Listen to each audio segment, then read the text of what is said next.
This podcast contains adults using adult language. You have been warned. Looking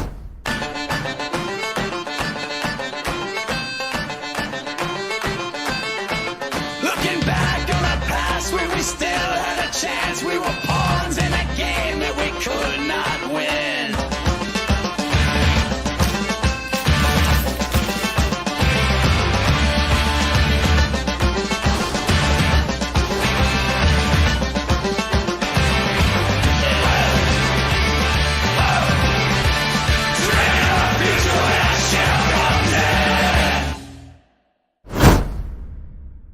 Each other to survive. Oh, that's interesting. So like you've got this tiny little pixie frog thing, like hanging out at the bar, be like, you're mad at me. Well, let me see what Balo thinks about that. And like a 15-foot diameter spider comes off the ceiling. So for those of you who heard that, I'm just talking a little DM ship. It's just nothing. it's Don't worry fine. about it. It's fine. It was the perfect, like, what the hell are they talking about? You'll never know. Or maybe you will. I don't know. Maybe you'll find out if you're good. So, But hey, probably not. hey, it's Sunday. You know what that means. Technological leprosy. Oh, okay. Yes. Is it? Well, it is Sunday. And I thought it was a bobcat. Well, listen, sometimes the cause of Sometimes the technological cause of leprosy is bobcat adjacent. it is. They'd rather be called Robert Cats. Robert Katz. Listen, Bob, Robert, Bob's my dad. as long as it stays out of the routers. Bob's my dad. As long as it stays out of the Robert.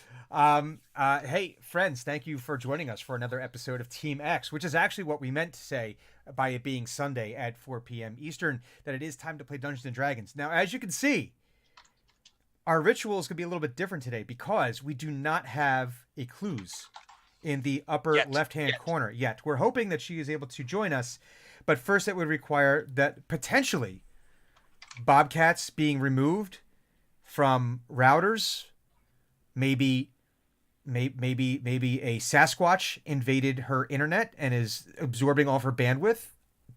We don't know. The net squatch. Yes, it's any number of things. There's any number of possible explanations.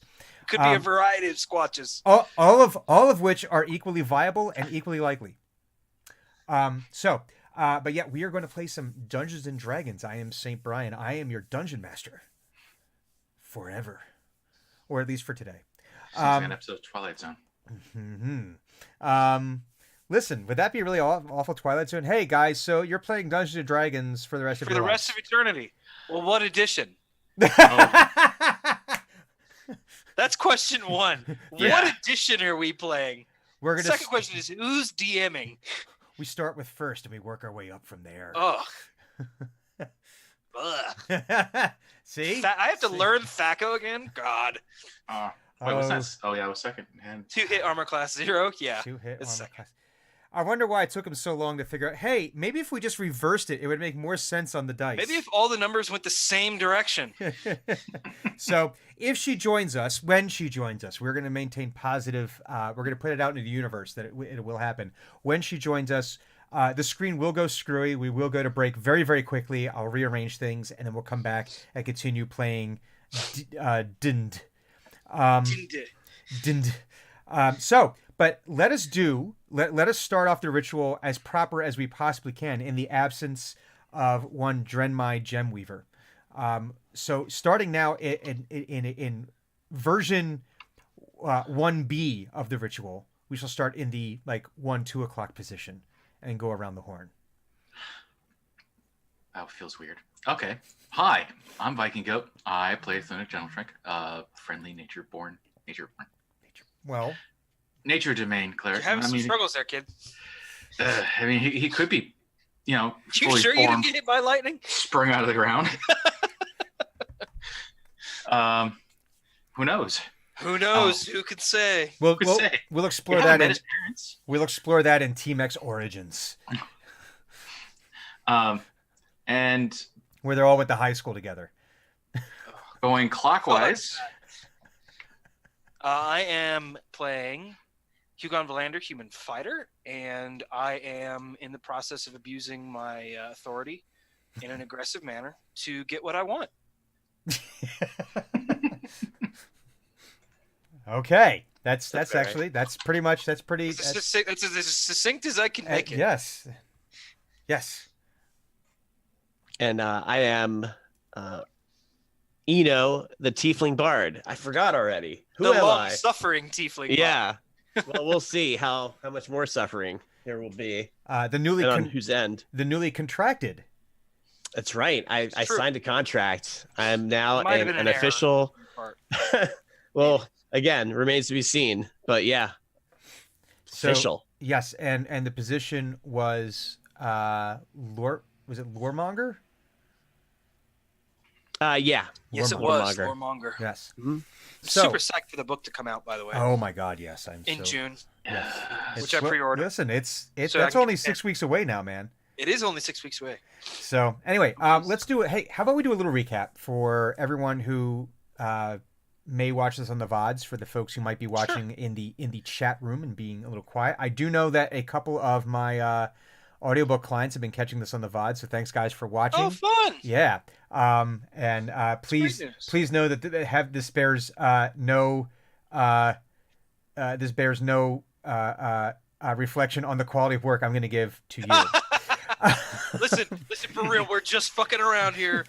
I promise I This can is- take it serious. so- It's just a game. Listen, it's just a game. It's a game Something where I they do on the where they weekends. destroy my emotions every week. Ignore these nerds. I promise I'm a serious business person. So, quick recap. After the first season adventure, which in game time took approximately 3 days, maybe a week, but took us about a year to play through, which is perfectly fine. Hey, after that adventure that took them into the Shadowfell, eventually brought them back to Pinedale, but several months. There's a bit of a time dilation issue here. They came back and decided, hey, we gotta kick things into high gear. There's some things we need to deal with. So they killed the spiders. Well, everyone except Hugon. Hugon said, I am not going after the giant spiders. Hugon was in a rare mood. But they went and they killed the spiders. Hugon has dragooned the town watch into press gang them into service of Acquisitions Incorporated. They are now all involuntary interns. Involuntary is a strong word. But accurate. The agreement was, if you want to continue training, you This are is now true. an intern. That is true. And if you don't want to continue training, I don't ever want to see you again. This is You're true. like a drug dealer of violence, where you're like, here's a little bit, just a Here's little a bit. little bit. The first one is always free. And where he proceeded to immediately I need to say, a freshly shorn Hugon Freshly Valander. shorn. Like a baby's butt. Just don't, Like an angry baby. an angry baby's Like butt. a baby's butt that was furious. That's a whole other discussion we can have in another time. Where's my mommy? Anyway, and proceeded to put them through the paces with the attempt of making people self-select themselves out. This is also true. As part of another adventure or a little side quest sort of thing, Dren and Eno decided to go back to. They took a brief rest, or why not a long rest? They took Was a long rest. It was a long rest, and decided to go back to the Shadow Monastery in order to, one, replace the egg that Dren had used to the sacred egg that Dren had used The sacred egg of a good aligned silver dragon. that she had used to There's make a her couple omelet. of problems with this. That was a silver dragon? Yeah. I was like, what's the problem? It's a white dragon egg. I remember It whatever. was not a white dragon egg.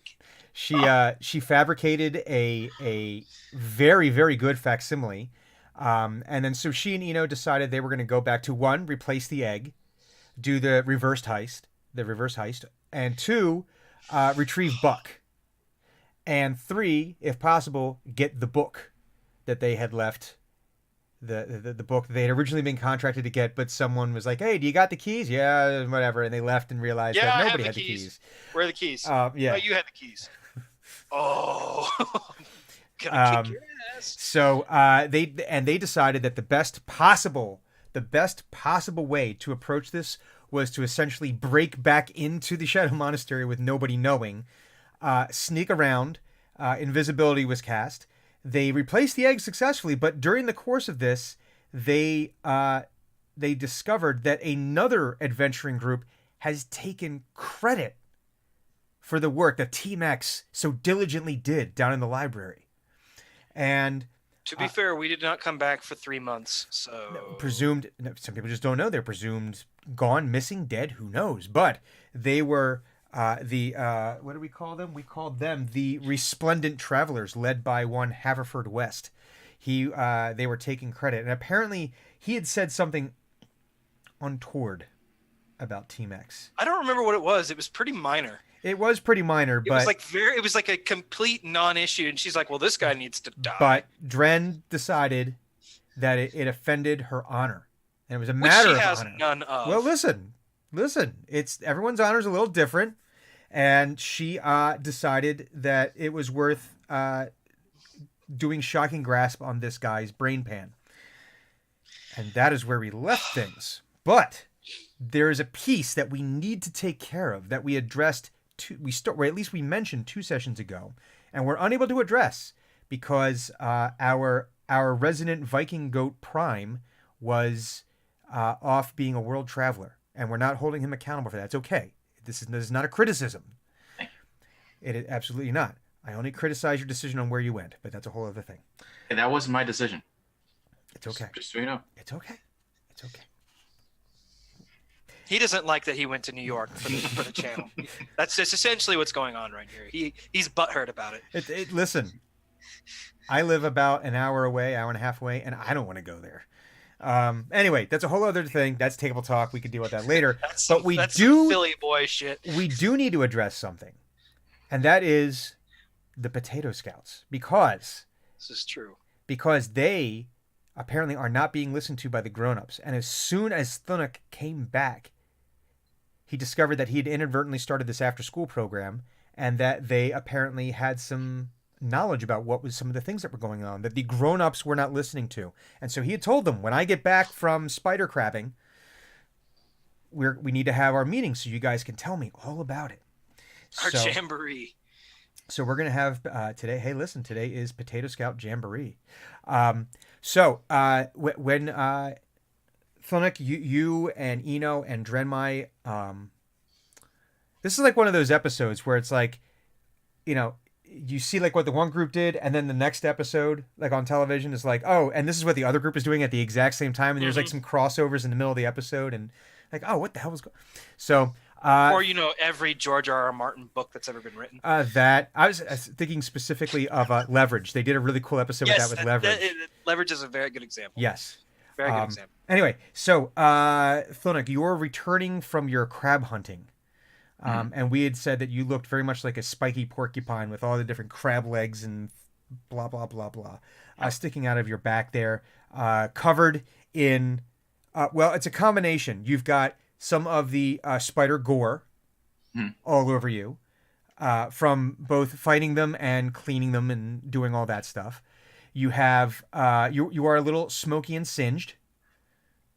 A little ozone flavor to you there from Drenmai casting the lightning bolt that ultimately leveled the cabin but it got rid of the spiders.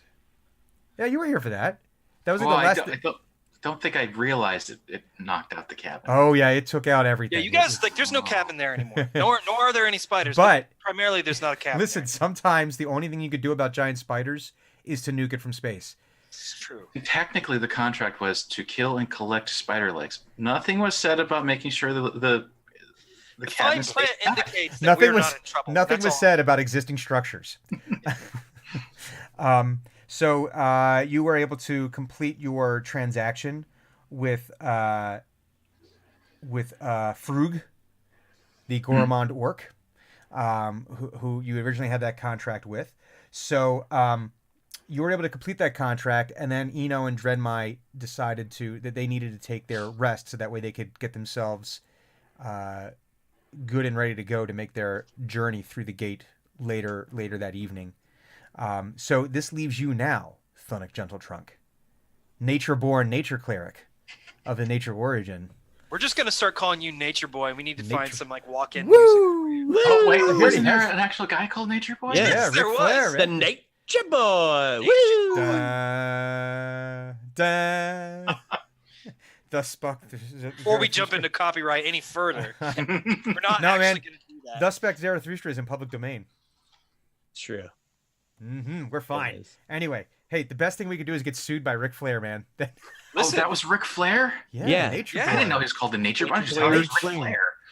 Ric Flair, Nature Boy. Okay. Didn't know to be that. fair, most wrestlers do have nested personas, so it's like entirely possible that Ric Flair could have been the Nature Boy, and Ric Flair was also a persona. And he was the Nature Man. Who knows? Who can say? So, Railgun Cleric, Hmm. Phonic Gentle Trunk, which would probably not be the best approach in this situation. As you complete, Drafting with small children is not a good idea. no, Railgun! Like, oh shit! Whoops. oof. There's one less scout. Yeah, And he was one everyone of the behind it. he was one of the slow ones. It doesn't matter. They're better now. They're faster. Okay, never mind. The pack is stronger for it. I'm going to try to avoid further tangents. So Sorry. so you as you complete your transaction with Frug and Eno and Drenmai walk away, you see gathered there in the town square are groups of kids, all wearing basically potato sacks with the armholes cut out, and they've got like little caps that they've made out of like twigs and leaves. God, they're wearing ghillie sacks? Yep. Yeah, and they're like, They're little jelly babies. there's like twigs and leaves stuck all over them. And give me a perception roll. Give me one. Also, of they're those. filthy. Well, there is dirt. Yeah, they are. I mean, you can see it. Their hands are dirty, from digging in the dirt and. One. I got a Delightful. I'm glad that you're. So you're up all to you really notice is that these kids are wearing these delightfully made sacks, and you can see they're kind of like congregated in little groups. Like they're all like in the same area, but you can kind of see that there's like this group of 5 and this group of 5 and this group of 5 and this group is and they're all sitting there. They're talking amongst each other, but they're waiting patiently, and you can see they're kind of looking in your direction. Okay.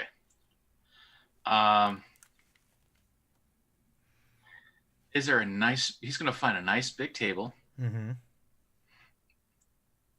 that they can all sit around, or like or for him, they're small enough tables. He's going to just like move them over so they can all sit at the tables, Mm-hmm. and at a table in the middle of it, he'll put a piece of parchment, Mm-hmm. what looks like a big honking stick, but with a tiny little pen nib at the end. But for us, it's a regular size pen nib. For everyone else, and a map, Okay. because he remembers that they were going to show him some stuff. Mm-hmm. But I don't think he still comprehend the fact that he may have accidentally created something, and they're expecting something of him. Well, I mean, like you could spin this in a couple of different ways. Like this Potato Scouts are a Socratic institution where there is no real leader. It's a conversation. I can see that too, because they're split off into like 5 And little plus, groups. potatoes are a communal root Vegetable thing, yeah. thing, right? They cluster. Potatoocracy. Patocracy. Potocracy. Spudocracy. Spudocracy. That's even Better. better. Very good. Guys, I'm really glad we workshopped this. Great stream, everyone. Have a nice night. Patocracy. There, it's canon. It's in chat. It's in chat. It's canon now. See. So, hang on, guys. We're gonna take a little moment out of character here for 1 second. I have a message from our friend Clues. Okay. She's out for the day, unfortunately. Ooh, that's too bad. Apparently, in addition to bobcats, there's badgers that have actually like Motherfucking badgers that have invaded her motherboard. In addition to cyber badgers, sons of bitches. cyber badgers, there's the bobcat or Robert cat that is in her router and other things. So she will not be joining us today. So, Clues, we will see you next week, and of course we'll be talking throughout the week. But hey, it's okay. Right now we're talking about Spudocracy. Let's get back to what's Eno important gets here. to live for another week. Well, We'll figure it out. It's okay. You don't I know mean, that. like, if you wanted to be an asshole, you'd be like, well, I'll just roll for Dren. And like, we'll see who lives. So Don't do that, please. so you set up this table Don't with do the map and all the you have this all set up and continue. I'm sorry. Oh, and a spare scroll. Mm-hmm. Just in case there's something else to write down. So he's got like a couple of sheets of paper, a spare scroll for in case he has to write something for himself, and a map. Mm-hmm. And he will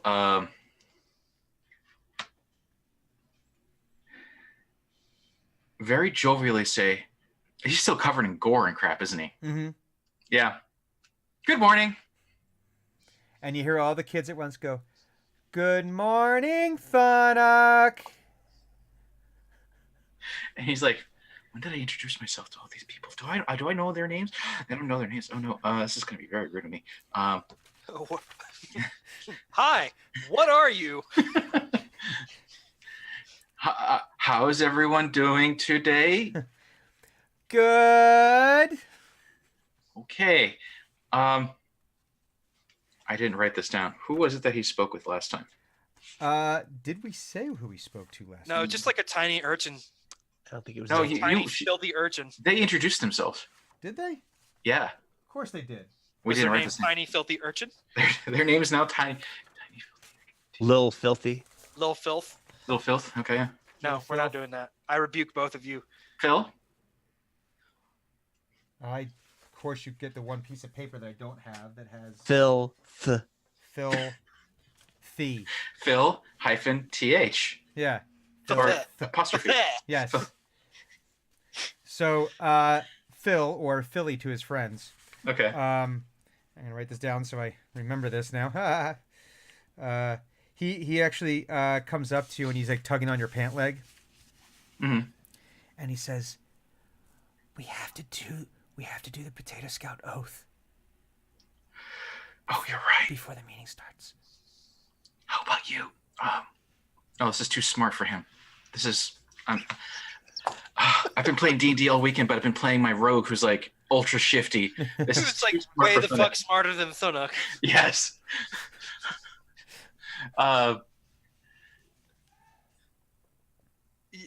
He'd be honest. It's like you founded a religion and then forgot all the prayers. I think that's exactly what he's thinking. He's forgotten all this stuff, so he'd be honest. Like,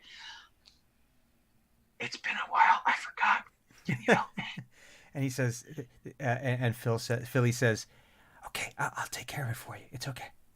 And he stands up on a chair next to you, and he says, "Potato Scouts, it's time for the Potato Scout pledge." And all the kids stand up, and they all like do like one of these. If I may interject, Yeah. I have been looking forward to this since you told me there were Potato Scouts. And then I left town, and I'm like, I'm halfway to New York on a plane. I'm like, there's scouts, and they're organized. There's a pledge. There is a pledge. And at all at once, That I love. and oh man, now there's pressure. And they always say, and he says, and Philly says, and they all say, "A Potato Scout is always, and we promise to always be loyal, honest, and sneaky." Because you told them that potatoes are sneaky. So Yeah. Loyal, honest, and sneaky. These are. One of these things is not like the other.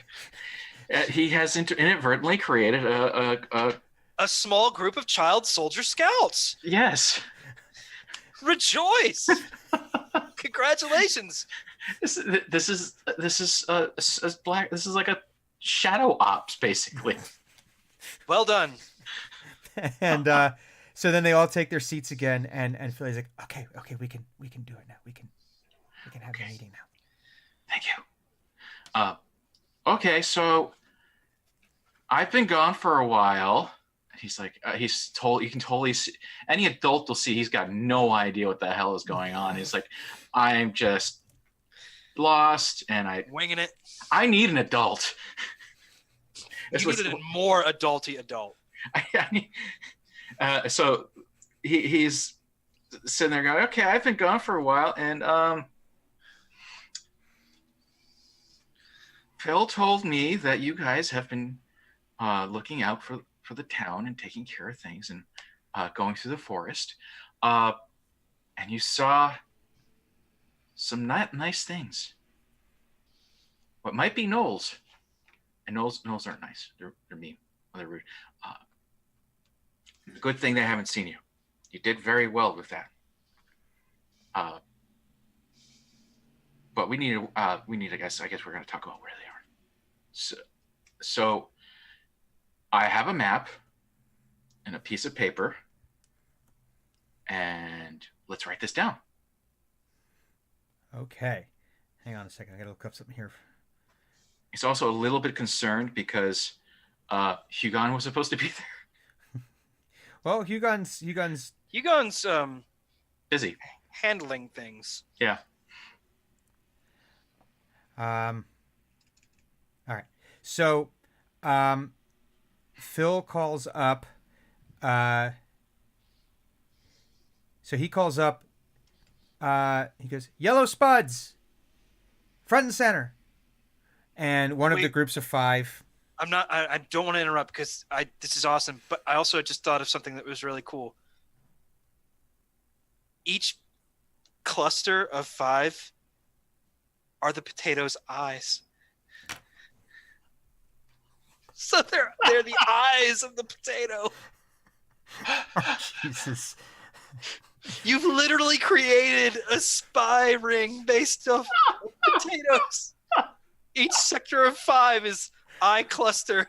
Oh my Eye God. cluster. Jesus. Oh my Oh. God. So he says, Phil says, "Yellow Spuds, front and center," and one of the groups comes up, and you can see that they all have like some kind of like little yellow leaves on them, like up on the like on the shoulder area.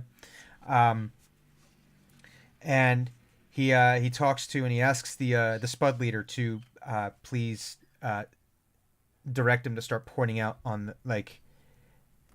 the map like where they saw the gnolls, where they saw the different creatures. Creatures. And they're like looking at the map, and you could like the one is saying, you know, "Oh, we saw like a group of them here," and they're like pointing out, and you can see like they're like marking on there if like with almost like pieces of charcoal, you know, so that way you can erase. You know, you don't want to ink. This isn't ink worthy yet. This is like you need to be able to erase it, and they're like using charcoal and like marking off, and you can see that while they are never more than a couple of hours out of town, they were getting they're penetrating into the Chandlewood pretty deeply. The kids? Yeah. Like, wow. like again, few hours out, but this is kids going out there, and they're going out and they're pointing out like, we saw like, We've established that the Chandlewood is essentially a death world. mhm. So, like, for the viewers at home, these kids are 1, badass, 2, extremely lucky. Like, I'm glad that like we're not like, let us speak in honor of our lost scouts. I'm glad So that hasn't happened yet because that it comes- ought to have. That's gonna be soon. Or third, or actually, hold on. Or third, doing the scout thing. Chandlewood likes kids. Oh shit! It might. Yeah. Mm. It might not have an objection to children. It might think they're delicious. We don't know. Or that, yeah. We have not empirically determined either way. It could be. Oh God. Oh, Jesus. And you can see they're pointing out like groups of like 2, 3 on the map, and there's probably 5 or 6 separate sightings. You're not really able to tell. They weren't able to tell if it was the same gnolls. The one kid whose name is hang on, Fram. he or she mentions that in one of the times they saw them, there was like a really big knoll with them that they hadn't seen before. Scarier than the other ones. Value sized. Yeah. They went to the big box store. They went to the big box store. They've got a pallet of Knoll back at the house. We're not buying any more. What are we gonna do with 6 gallons of Knoll? Well, fucked if I know, but we're gonna have it if we need it.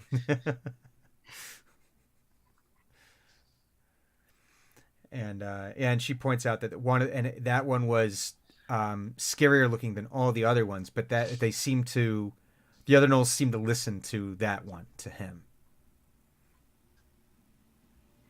And did they say how many Knolls there were so far? They're pointing out 6 different instances where they've seen Knolls in the woods.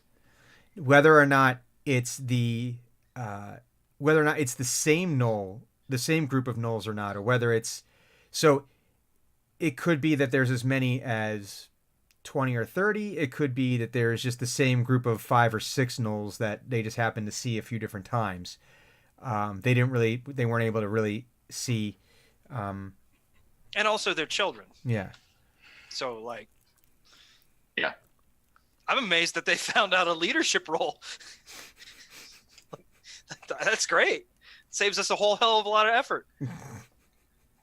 Yeah, that's true. Or excuse me, not leadership Knoll. Leadership Knoll. Roll versus. Yeah, no. It wasn't very good. No. I actually thought you were saying that the entire time. No. Sorry. Should I have been? Yes. But And now from henceforth on, I shall.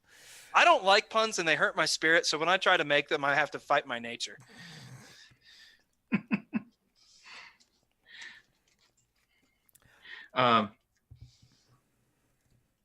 Thunuk writes all this stuff down, and he starts asking, like, do they look like they're always visiting the same spots? Like going around in circles or something?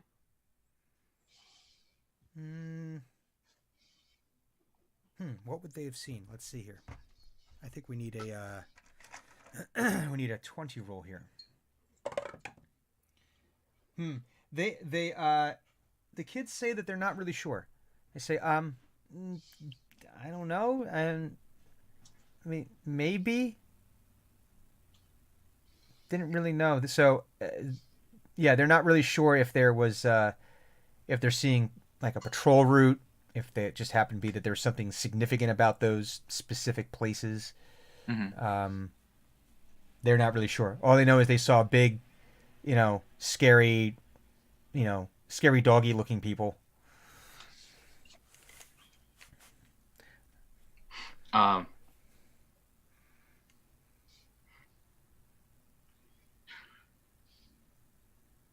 He's gonna wrap everything up that he's written down, Mm-hmm. and he's gonna say, "That was very good. That was also very dangerous. So you got to be careful out there." He's basically marveling at the fact that they're going that far out. And he's like, I don't know how to tell them that they're going to get themselves killed. Mm-hmm.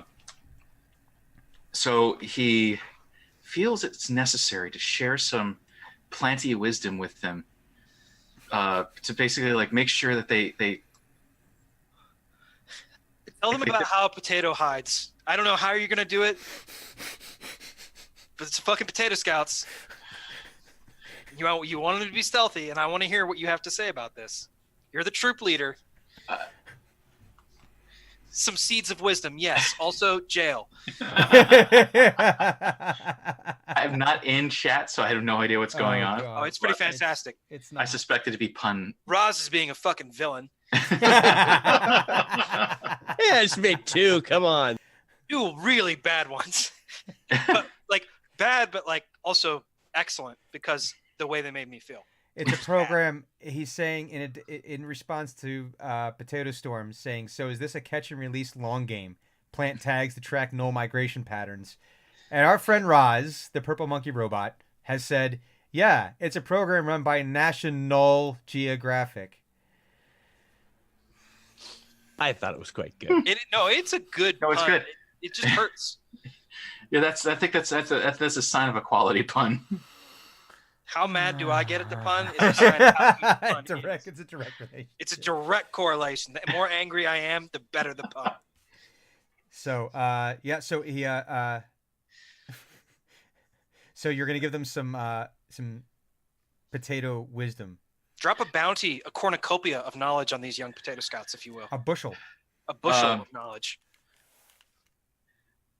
Oh man, I should have thought about this ahead of A time. harvest of knowledge. You're just laying it on thick now. It's going to be harder for me.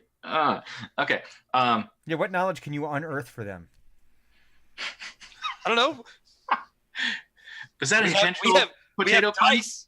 As long as he can plant the seeds of learning with these children, I think that's what's important here. First, he's going to do some basic things, and he's like, make sure, like, these are probably things the kids in this part of this environment already know, like what side of the tree has moss on it, is north, and that sort of thing. Just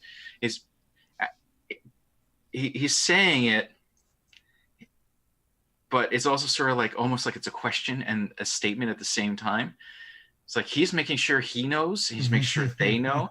So hopefully, as a player, I'm making it seem like he's going over the basics again with them, make sure they know. So they're like, yeah. Mhm. They're like, You that's remember. right. And be like, that's stupid. And like in the back, be like, okay, note what I said was stupid. Don't do what I said. Like telling them about like which are the plants you don't touch, like Yes. leaves of 3, leave it be. All like those nice colloquials that we all learn as kids, and just to make sure that everyone's got their bases covered.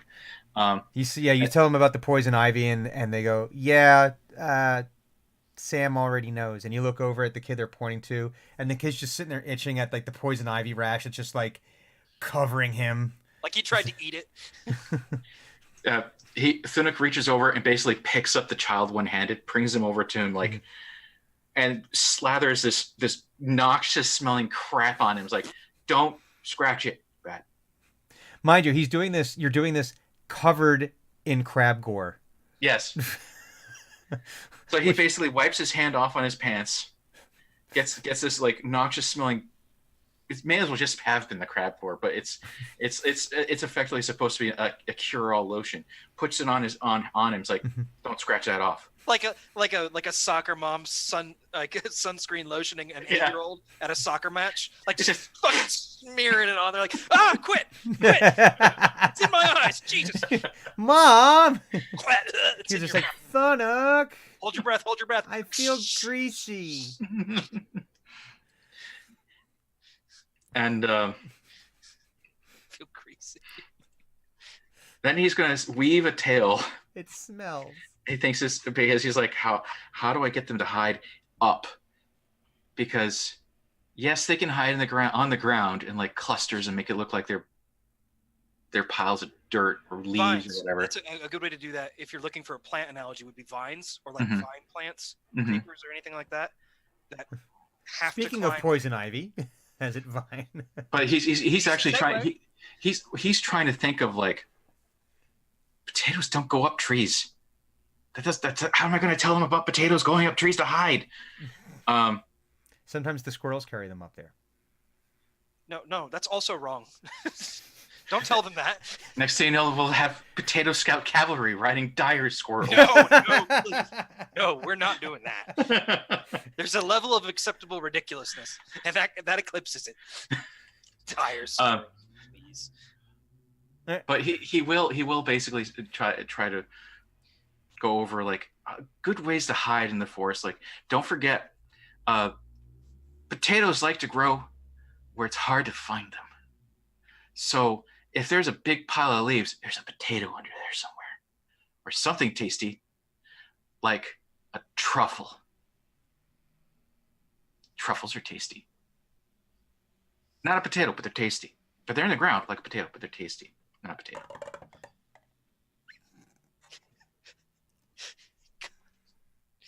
It's a miracle these children aren't dead. Well, he essentially just said, hey, mushrooms taste good. This is true. Do kids? But he did just cover what not to eat. Actually, then he starts thinking that they're going to eat the mushrooms. They're going to eat all the mushrooms. We're going to have a pile of dead children in the forest. or at least a major outbreak of like diarrhea and dysentery at a break. He follows it up with like children. hallucination, like, "Whoa, my hand is so many hands." I am one with the potato. The potato encompasses all. What have you been eating? I don't know, but Scoutmaster said the mushrooms were great, and they are. There's that one kid who has poison ivy just sitting on and like covering himself in dirt. I'm a spud. I'm a spud. I'm a spud. I'm a spud. And I don't think it would be scout leader. I think it would be more like head tuber. Head tuber. Like the head tuber Thunic. The chief eye of the potato. But so he's then going to say, don't eat anything in the forest you don't know. Ever. Even if you don't absolutely know it, don't eat it. When we get rid of these dog things, the gnolls, I'm going to show you what you can eat. There's a lot of stuff you can eat. A lot of tasty things out there. But I imagine like absent-mindedly, he's like with the goo, like, you know. Don't do that. Like he's like, yeah, there's a lot of tasty things. And don't forget, spiders are tasty. Don't fucking tell them that. He just dropped off a big bushel of spiders' legs. He's gonna tell them that. They know that. They live in a place where spiders are eaten. Oh God. Okay. All right. Well, that's out there now. It's a good thing Yugon wasn't at this meeting. And then he's going to try to like get them to understand that hiding. It's summer now, right? Mm-hmm. Okay, good. There's not going to be a lot of leaves on the ground, so if you're scared and you need to hide and there's no place on the ground to hide, don't forget to go up in the tree. Trees are good places to hide. In fact, some trees like it when you hide in them. Like, he's trying to remember a couple of trees and he's like, the blarble tree. He starts describing an oak. Which is, but for him, in giant tongue, it's like a. It sounds like Klingon. Yeah, it's basically like. What is that? That's the tree. As he's describing, one of the kids, I guess, is like, "That's an oak." That's a no. Oh, okay, that's what little, when I guess that's what it's called in common, but blarble tree. Teaching them giant. Fucking amazing. Especially Fred the blarble tree. Fred the blarble tree loves it when you hide in him. There's lots of little nooks and crannies. They have little holes in them. Be careful. Sometimes the holes have other things in them already, like bees. And he starts drooling a little bit because he starts thinking about the honey in the beehive, like bees and honey. Those are tasty. And wasps.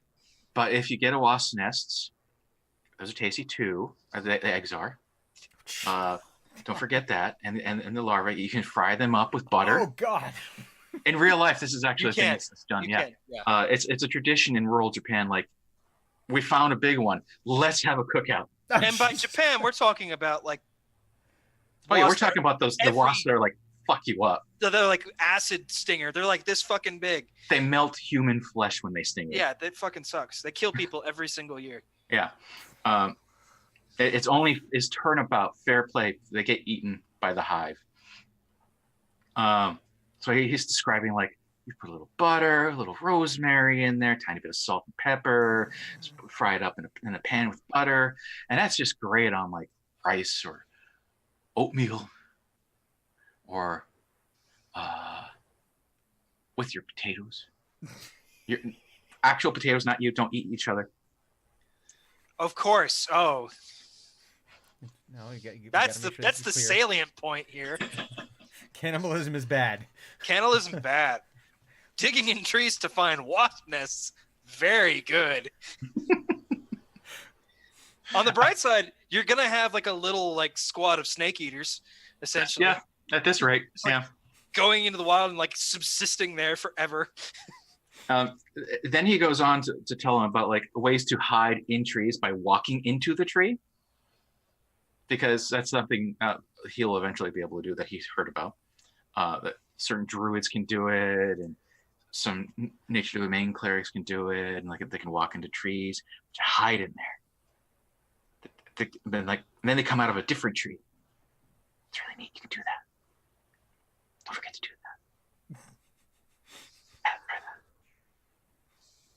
Okay, so And then there's an outbreak of kids who just have like bruised faces as they're running like headlong into trees. Well, clearly I'm not high enough rank for Potato Scout to pull that off.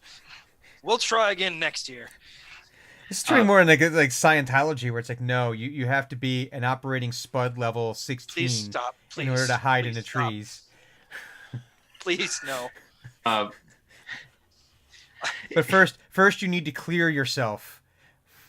And send 400 gold to Thunuk. Yeah, send 400 good to Thunuk, and then you'll be an operating spud level 16. It's fantastic. After he's rambled on for a little bit, he realizes that some of these things that these kids can't do because they're about like 3 foot nothing, Mm-hmm. and he's 10 foot something. Like you can't just reach up to the next highest branch and be like, I'm just going to hide in this tree and pull myself up, or I'm going to do this by just reaching up into the tree and all these other things. So he, having no idea what scouts are, he's not going to have them do anything special, I guess. I think he's going to say, okay, so don't go in the forest for a little while. We're going to get rid of the gnolls, and then you can go back out again. Until then, you will, and he looks over at Phil. He's like, you will, what do you guys normally do when I'm not around? We go in the woods and sneak around. You will. We're not a multi-dimensional organization. We really only have like the one thing. We have our niche. We fill that niche. We don't expand out. You will practice climbing trees. And the kids are like, yay! You know, they're all yes. excited by this whole prospect. Has Thunic ever noticed a playground with like a gymboree or something like that? Or No. monkey bars? Nothing like that exists in Pinedale yet. He's going to... Okay, is there a tree which looks to be near... Oh, I'm sure. Absolutely. I mean... I'm not old enough for them, but okay. So Thunic's looking for a tree that looks like it's far enough from a street and a house to be out of the way. Mm-hmm. And he's going to walk up to it. He's going to put his hands on it, and he's going to cast plant growth on it. Okay. And he's going to basically, if it's one of those nice long-lived trees, he's going to tack on like 50, 60 years on the thing just to make it nice and big, and it can hold as many children as possible. Mm. In fact, if it's one of the trees in the town square, he's going to try making it so that it like creates a shaded spot in the town square for people to hang out under. Sweet. So like an I enormous, like that. an ancient tree. So you find like a younger to middle-aged blarble tree, and so what would this look like? What would it look like with Thunic? Is this like a what flavor this for me? What would it look like casting plant growth? At first, he's going to walk up to the tree. He's going to have a nice long conversation with it. It's like, this is good. He wants consent. He's not going to like tack on. He's not going to shave off a lifespan from this tree and just make it grow for his own pleasure. Mm-hmm. He's going to make sure the tree's okay with this. And he's going to, it's like, just want to make sure these tiny children, people, they need a safe place to be children. And they've been going out into the forest, and that doesn't seem very safe right now. Could I make you the new safe space? Like, what I would do is I would make you grow a little bit. You'd be big and your roots would go very deep. And you will become like an elder tree. Is that okay with you? Are you just doing like so you didn't cast like talk with plants or anything like Oh, he doesn't. I don't think there is a spell like that. He doesn't have that spell, but he does have the verbal speech of. Yes, we can understand you. Yeah, it can understand. I'm me. trying to think how would. So Thunuk then has to interpret any response that he might get from the tree. What kind of response would you get from a tree? It would It could bow. Yeah, or it could blow in the opposite direction of the wind or something like that.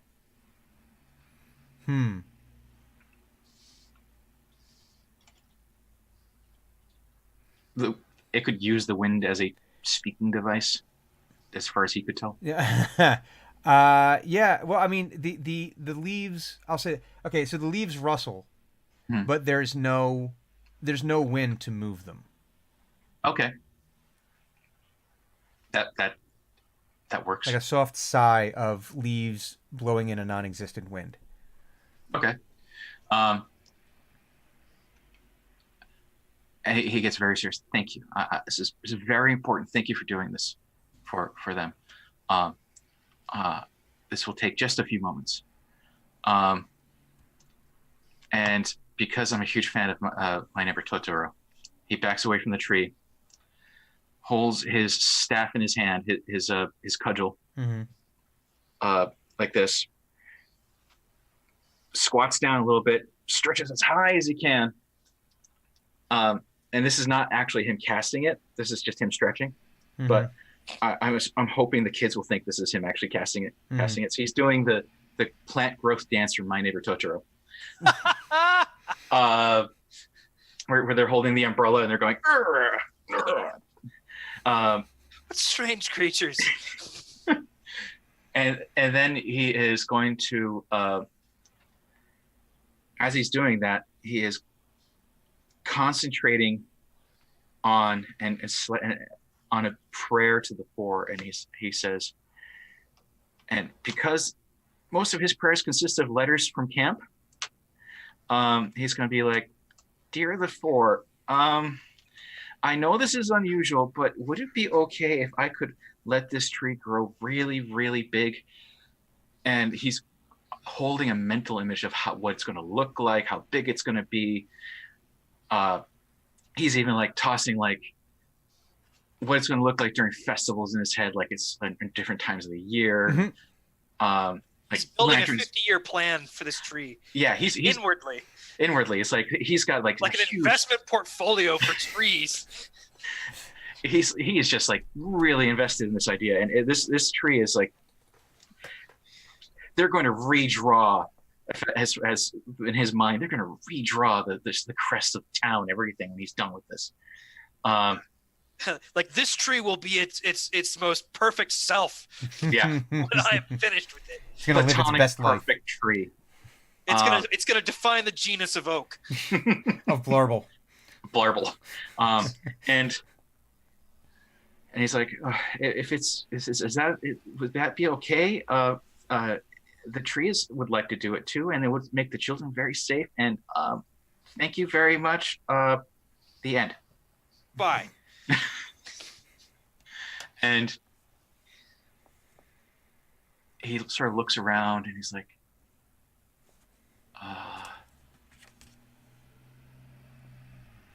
yes, thank you. And then he stops. So yeah, spell is cast, and the tree, you can hear from like this. It's almost like this groaning noise, as it starts to the roots start to dig deep into the soil beneath it and spread out, and the trunk widens and starts getting, and you can just see it's just growing and leaves are sprouting. It's like watching, if you ever watched when they do like plants in time lapse, where it's like, and these things obviously grow, they change position, they move, but it's usually imperceptible, but here you're seeing this exact process, but it's accelerated as it starts to grow tall and strong, and you can see that it actually has limbs that are low enough and little like nodules in the trunk that would allow for the kids to actually climb. You can see like one side of the tree is probably like the easier side to climb. It's the branches are lower and there's like more things to grab onto. But then the other side of the tree is smoother and it would take a lot more effort to climb up and get to those branches. So It's become a rock climbing gym, basically. yes, except tree. Yeah. And yeah, with You went and you pulled an ent on it. Gave it some of that ent drought. and the kids, as you're doing this, the kids are just sitting there and just like, whoa. That's kind of like, that's not something they've seen every day. Seeing a tree just grow, and you could just see, and then they immediately start, and when the tree sort of settles down, or like the growth slows, it decelerates a little bit. You can see it's still kind of like it had like the major like growth, and then it like decelerates. And you can see there's The like tree has effectively gained +4 charisma. oh, this is a very beautiful. charismatic tree. This is like, yeah, This tree wants you to know that it appreciates you. yes. This tree is happy to be there. You can see where it's very picturesque. This is the kind of thing that, oh, this tree, I need to capture this in images in some way, shape, or form. It's like The townsfolk are like, "What the fuck is this?" The kids are like, "Yay!" The townsfolk are like, "What the shit?" what? This wasn't here a minute ago. What the hell? The Chondelwood is reclaiming the city. What the fuck? No! Run for your lives! And the children are like, The "Yay!" dark portents have come true. The prophecy wasn't a joke. But it's only Crazy Harry is the only one that's saying that. The guy, they ignore him, because it's like every time like a leaf blows into town, and oh god, the Chondelwoods come for us, and He's the Chicken Little of Pinedale. yeah, but he's kind of like one of those guys where it's like he's not drunk, he's just everything's got. It's more of a cry for attention. He's that guy that's got to like be upset about everything. Like he hears like a random like celebrity dies, and he's like in tears over it, even though he like wasn't a fan of that celebrity up until the moment he found out that celebrity died, and then all of a sudden he was his biggest fan. It was his biggest fan. You don't understand. This has really hit me Music's hard, better man. now that he's dead. No, it's like, oh, you don't understand. Like I'm really 30 taking this minutes on All hard. right, I'm becoming frustrated because I know people like this. Yes, I hate They spent 30 minutes on Wikipedia becoming the expert as soon as they find out this person. exactly. And it's like, oh, you have no idea how much this death is like really affecting me. Like I Cool, can't even eat go anything. away. Yeah, it's like so basically like everyone on Twitter. Or there's definitely a portion of them who exist on Twitter. We'll say There's a sector Yeah. of those kinds. So as this is happening, the kids are all running over and they're all excited and they're like starting to climb up the tree. They're taking your instructions very, very seriously and learning how to climb this tree. And you can see some of them are immediately going after they're going after like the hard side. The double black diamond. Yeah, exactly. This is like, so in rock climbing terms, this is like the 5'11", 5'12" side of things.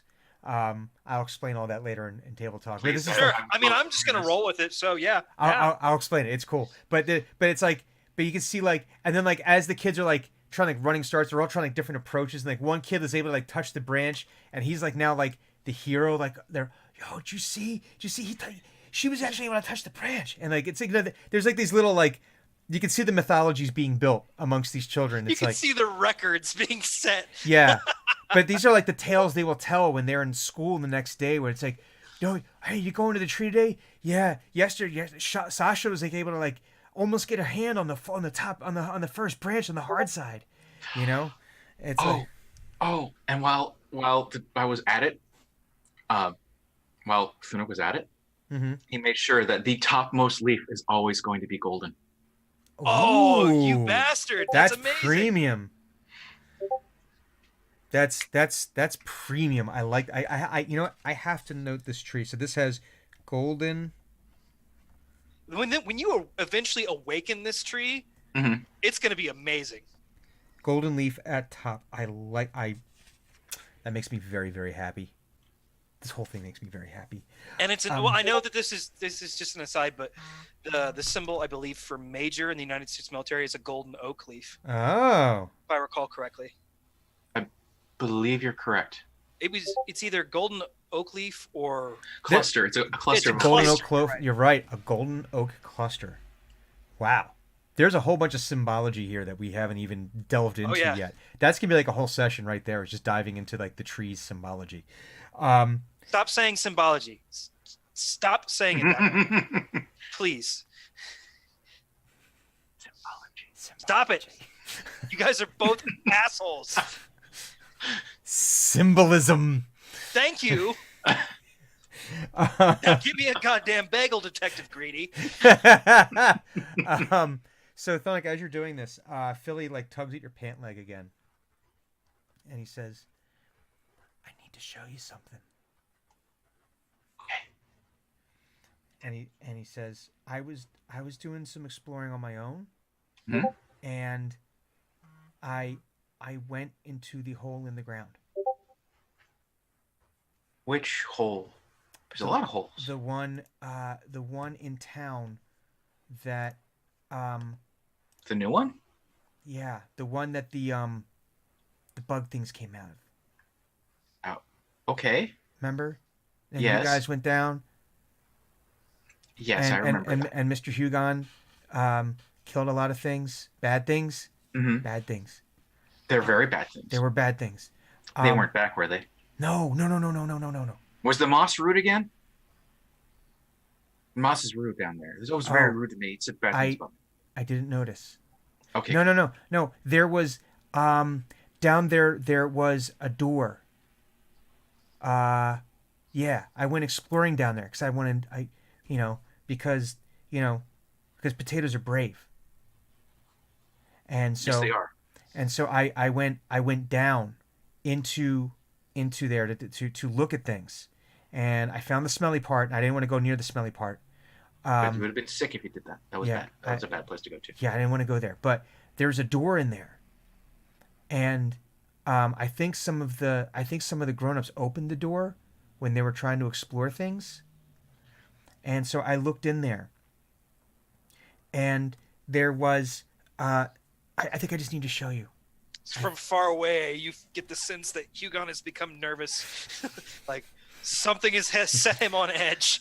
Like, oh, What were those Something things is called not again? right. mean locks. Mean locks. Thank you. Because they were mean, and there were lots of them. There were.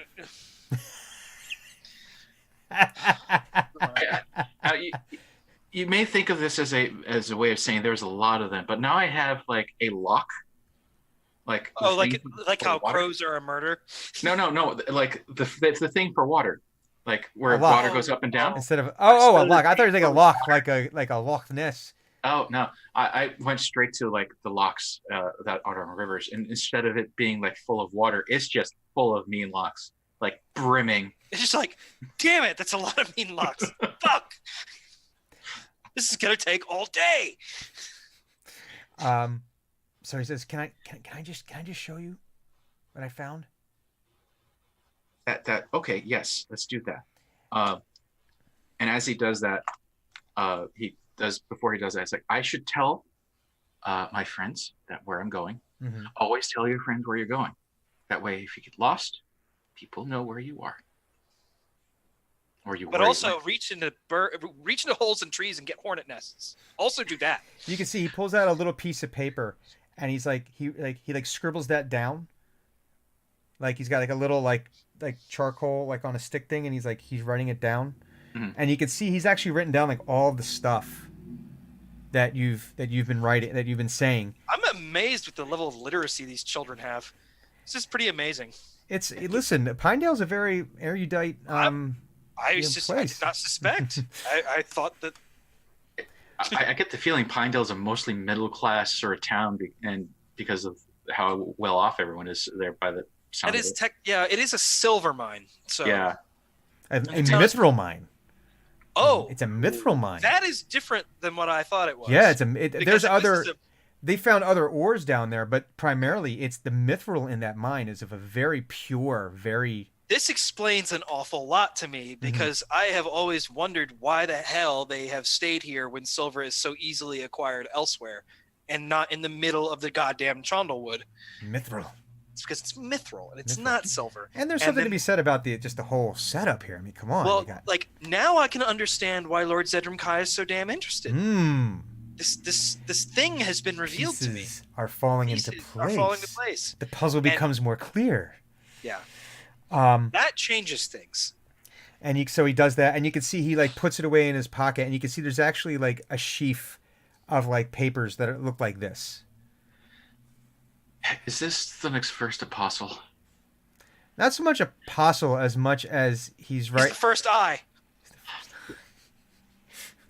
The- You can't see me on the podcast, but I am filled with joy. Ocular Primus. Don't call him that. Yeah. Thunix doesn't do Latin. No. He'll probably be named the or something like that in giant. What are you? I'm the head. I'm like, the what the first. fuck is that? Or Thunix would accidentally come up with something like that sounds like it's like a gang of Beyonders, and this is the one who's in charge because they're all eyes. But they I love they It's fucking great. no, it's more like if you had to draw an analogy to it, it's more like it looks like he's taking the very first draft of the Potato Scout Handbook. Mm-hmm. You know, where all the things you need to know are. Which now in my head is going to be like when Huey, Dewey, and Louie and DuckTales, they always had like whatever the scout organization was, Junior Woodchucks. The Junior Woodchuck handbook had like everything. Like, here's how you repair a car. This is how you pitch a tent. Oh, here's how you kill vampires. You know, here's what nuclear It says fission here in the is. handbook that mummies are susceptible. Yeah, no, it's seriously, like, everything was in the Junior Woodchuck's handbook. So they so he leads you down into the through the secondary tunnel that you can see has been fortified. It's actually like they've put, like, the townsfolk look like they've actually like put like beams in there, like just to further secure the entrance so it didn't cave in on itself. And you go down there and you can see it's been like, you know, these are folks that are not, you know, they're miners, you know, so they know how to make this more secure. You know, they probably went down there to see if, hey, listen, there's so much mithril here. Let's see if there's some down here.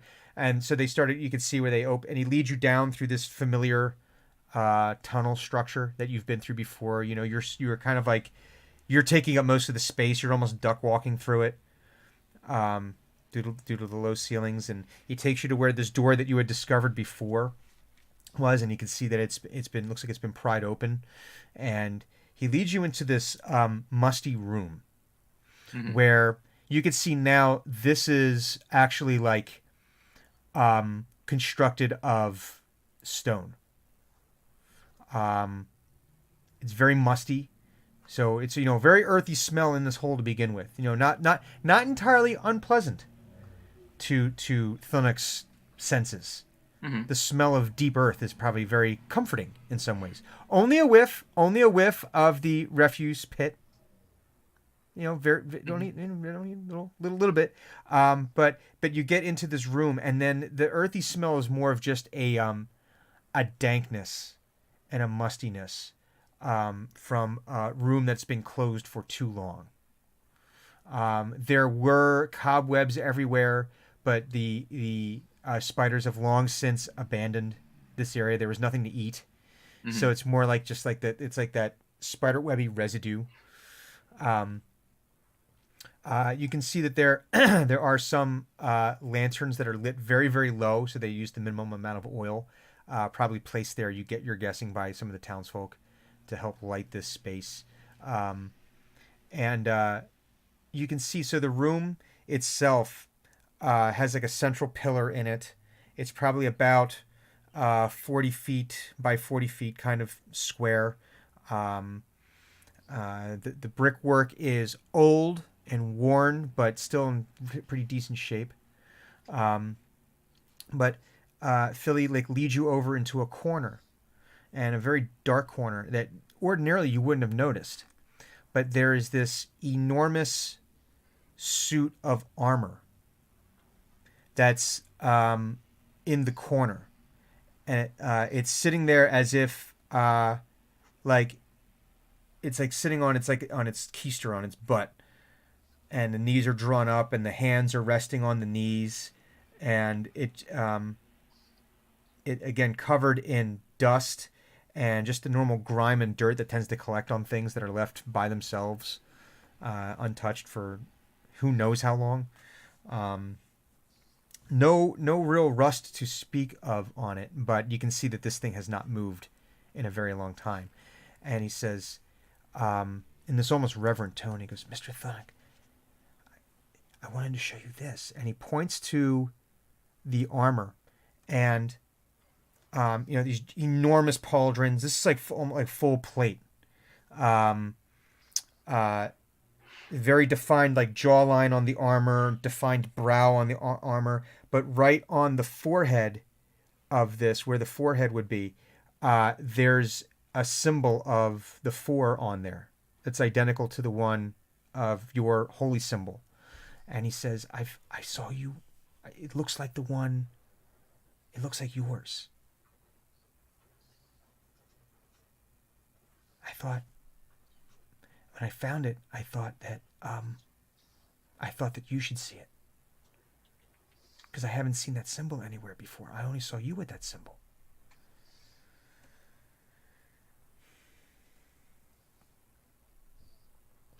This is Thunnock right now. He's just being totally quiet. This isn't just me. Then I have to say that because the people on the podcast are not going to know that that the silence is Thunnock just staring at the armor and like, wow. Because he made his symbol himself. He's never seen anyone else with that symbol. Well. He reaches out and he's like, wow, this is important. Thank you for showing this to me.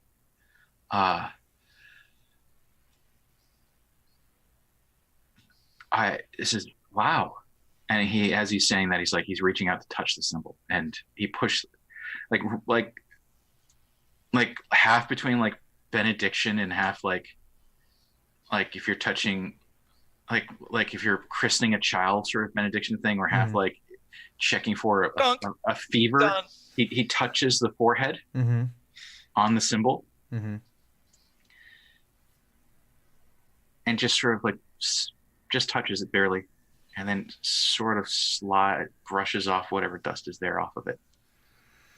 And as he does this, give me a perception roll. We'll start with this. I'm not using the If child's I might include, you didn't tell people where you were going.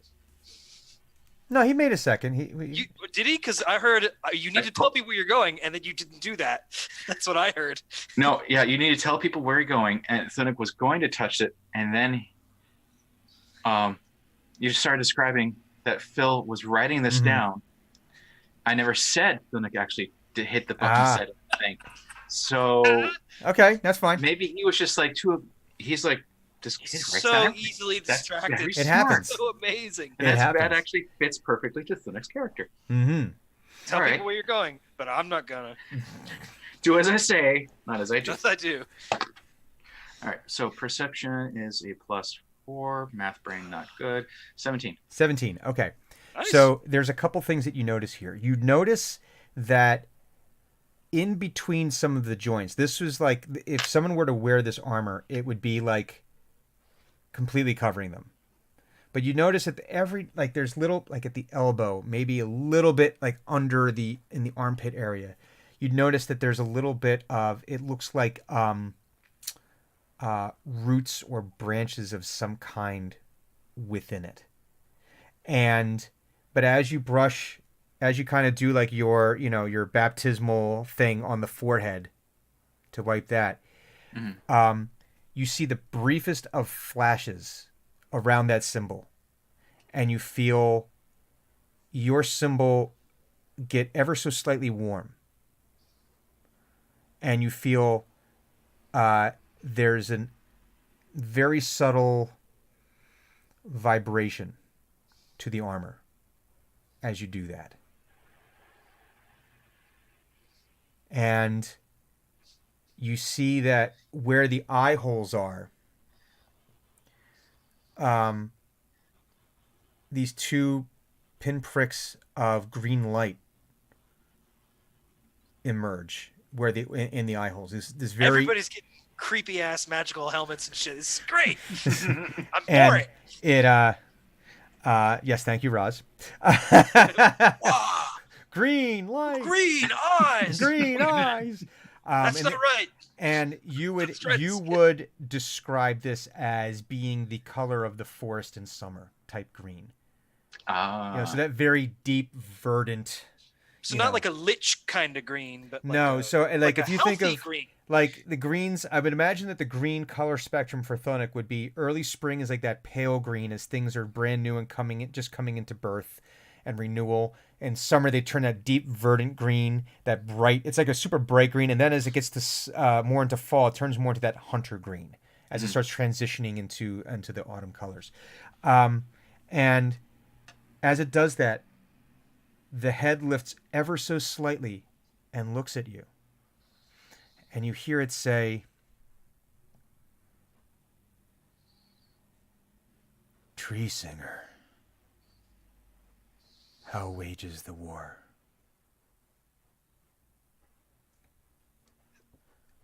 It's like, who? What? What's What the around? Like who's not like who's speaking, but like not a tree singer. Who's a tree singer? The only other person there's Phil, and Phil can't be a tree singer. And it's like, oh, he means me. And Phil's looking at it with just like awe. Like he's not scared, but it's more like that, wow. Kind of like where it's like he's like not quite sure how. Yeah, exactly. How? Yeah. It's like And like the blooper reel of this episode, it's like, turn undead. For the folks at home, Oh wait, sorry. pretty much everyone is doing mind blown hand signs here. Yeah, it's not the bloopers Man. from Avengers where If you where score an animated where Bruce Banner's like, armor, "I'm out of here, guys." like if this is gonna be what I hope and pray that it is, guys, it's gonna be so fucking cool. But continue, please. Thunic's not aware of any wars going on. So he's like, well, I don't think there's any wars going on right now. Everything is nice and quiet. But there's some nasty things out in the forest that we're going to have to fight soon. They don't belong there. That's what you mean. And the armor says,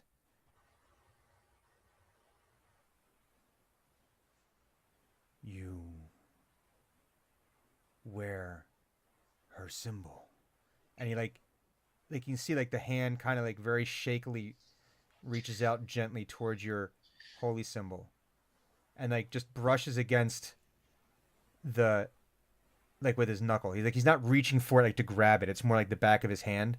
Mm-hmm. And he says, "If you don't know of the war,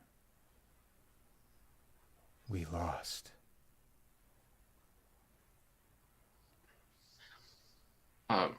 Or you've been down here a very long time. Maybe just people forgot about it.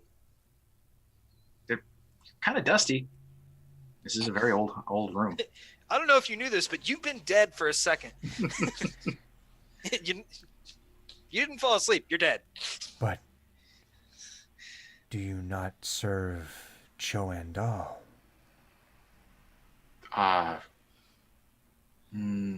I do not know who that is. This is the symbol of the four. And you Not can one, see but the this the one. hand comes back and rests back on his knee, and the head like goes down, and he says, "Then we did lose. What is four used to be one." Really? Wow. I did not know that. They've always been four to me. It has been a very long time. I am so tired. Sometimes when I'm very tired, it helps stretch my legs and go for a walk. Do you like to go outside with me? And you can see the Sure, undead. Would you like to take a stroll? yeah, and This is like the second time Thunika's going to do something. The townspeople are like, "What the hell?" In like 10 minutes. In 10 minutes, in the same day. and you can see like the legs like try to stretch a little bit, and this voice from inside the armor says, "I don't know. I'm so tired. Tree Singer, can you help me? Can you help me up?" Sure. And as he bends over to pick him up, Well, let's do a strength check first. okay. Just for my own purposes, is this person-sized armor or Thunuk-sized armor? It is. Hey now, Thunik's a person. Is this Human-sized Thunuk-sized armor or person-sized or armor? Hugon-sized State my armor. case. This is probably Thunuk-sized armor. This is probably Right, and like I want to be clear either way. I don't want it because it had an undead in it. That's a great way to get cursed. But like Thunuk in full plate is horrifying to think about. All right, so let's workshop this. Would Thunik think to himself, what is this? I don't know. I'm going to cast Detect Good or End Evil.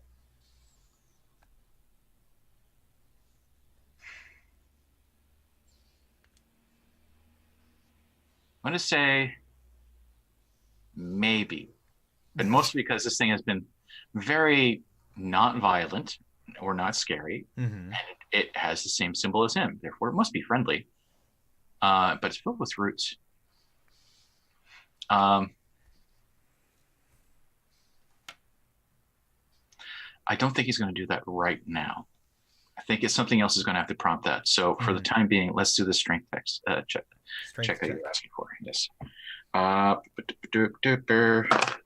that was 11. Total? Yeah. Ugh. So as it's trying to, you can see the armor's kind of like shuddering as he's like trying to slowly work its way up. So you're able to kind of like grab an arm and you're trying to, help it up, and you're able to with effort, with both of you working together, and you even have like Phil who's like trying to like give it like a little push, Mhm. like trying to like give it, and it's able to very slowly and shakily get to its feet. And in this room, it is tall enough for both of you to be standing at full height. So it's not like you're like at this part you're not crouched down. As a precaution to help him move around, Mm-hmm. Thunika's going to sort of reach out for some assistance Mm-hmm. from the plant world. I feel like this might be an instance for him to finally use Oh. plants are friends. Is that what I wrote down, isn't it? Plants are Yes. friends. Plants are friends. Okay, so we're gonna so describe to me how the special is gonna work. As he's reaching out to steady the armor, Mm-hmm. he's sort of thinking like it would help if other beings it would help if like those roots in this armor would like pull their weight or something like that. Mm-hmm. Or not really. That sounds a bit more rude than he would think. It would help if those roots in the armor would like were there for more than just show. They actually add some strength to the situation, or maybe someone will come along and help Mm-hmm. them steady themselves as they walk, and sort of like a bunch of little assistants like holding on to an elbow and stuff like that. Mm-hmm. And as he says that, his eyes also glow. a seasonally appropriate color of green. Hmm. And I suppose I should roll my 20 now. We all hit the What happens? Pantone wheel, I guess. We got to make sure that we coordinate. A Whatever a four. 4 does. Okay. So as you we're gonna do that. Oh, but you know what that means? Hang on 1 second here. You just said the information you gave me was a D20 will give an Mhm. idea of what it. Oh yeah, how yeah. successful Oh it yeah. was. No, don't worry. Don't worry. We're good. My brain is just like, is there a table? Did he make a table? Oh, he made a table. It's a table. Tables. Oh, now we're into the true D&D experience. We got those pins. We're gonna fucking randomly generate some treasure for the next 2 hours. Okay. So your eyes turn green, and you feel your holy symbol warm again against your chest, and so these tendrils start coming in through the bricks in the ceiling. Mm-hmm. These little tendrils, these little like almost like these really fine vines start coming down, and you can see they start grasping like almost at the armpits and around the shoulders, and they're doing their best, and you can see he's able to take a step forward and then another, and as you do that, and as he's starting to take a step forward, these tendrils are coming down, and kind of like as he moves forward, it's almost they're like these ones behind him are going back up and the next set comes back down. And so it's almost like he's walking through this curtain of vines that as they're helping him along. But you also notice that they almost like creep into the armor a little bit, and then some of them are almost like disappearing. The armor says, "Thank you, Tree Singer," and you're able to slowly make your way, one slow, heavy footstep at a time. He's able to make his way out and follow you guys out. You can see he has a little bit of trouble getting through the area where the mean locks were, because it's now he's got to hunker down. Mm-hmm. But the vines are still there, helping him. It's like a cascading crane system. Yeah, pretty much. Yeah, exactly. Yeah. And he and as he leaves them, they send back into the ceiling. And he as you get to the outside, and he's like, as he's going, he's like reaching and like holding on to the timbers as best he can, trying to he's like grabbing onto whatever he can. You've got like he's got an arm, he's got like a hand like on your shoulder as you're trying to help him through. Mm-hmm. Phil's doing his best, at what little bit he can, like trying to get things out of the way so that way it's an easy walking space. Mm-hmm. And you're able to emerge into the daylight, and the kids are still outside playing. You're still going ape on the tree there.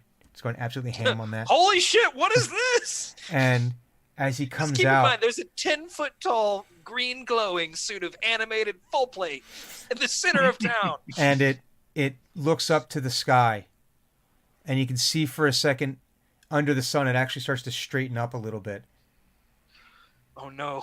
and it looks and it says, "We did lose. How long was I asleep?" Is a very good question. I know this town is very old. How was it here when you were here last?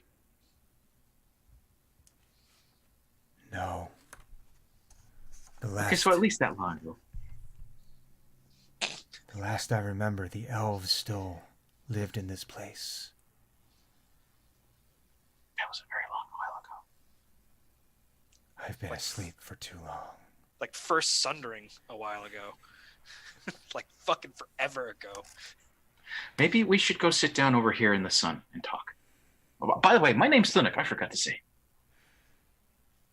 I am Grimoire, Like a book? like a book. And I think that is actually a good place for us to take our break. Our break this evening. So we're gonna do that. We're gonna put the adventure on pause For like 10 minutes. for 10 minutes. Yeah, just to do the things that we don't talk about in polite company. And then when we come back, we will then tell you about all the things we just did. And then we'll play some Dungeons and Dragons. As long as we don't violate the TOS. No, I think it'll be fine. It'll be perfectly fine. So, guys, we will be right back. Thank you very much. And just chill. Go do whatever you got to do, and then you can tell us about the things you did on your break. No, don't. All right, guys. This is not that kind of relationship. Yeah. All right. Herb. We will be right back.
2-1.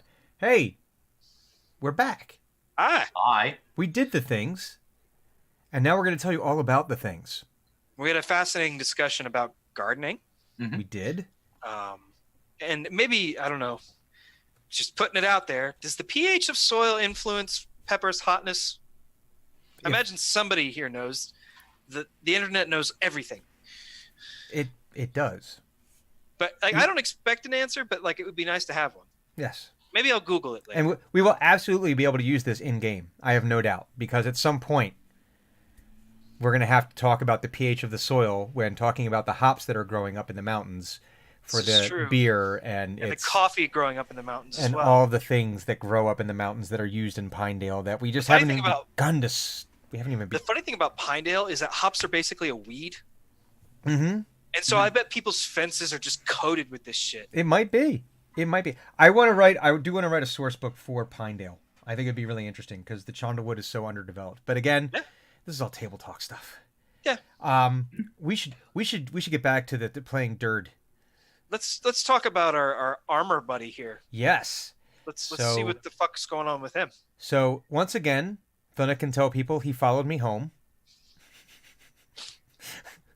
this time legitimately. He didn't befriend something and like just take it with him. No, but And- he invited it. He was like, yeah, "Do you wanna go outside? Would you like to see the surface world? Undead creature? I can show Why, you the yes. world." There are so many things to eat up here. Marvelous. These children, yummy. There's so many Disney songs we could apply to this.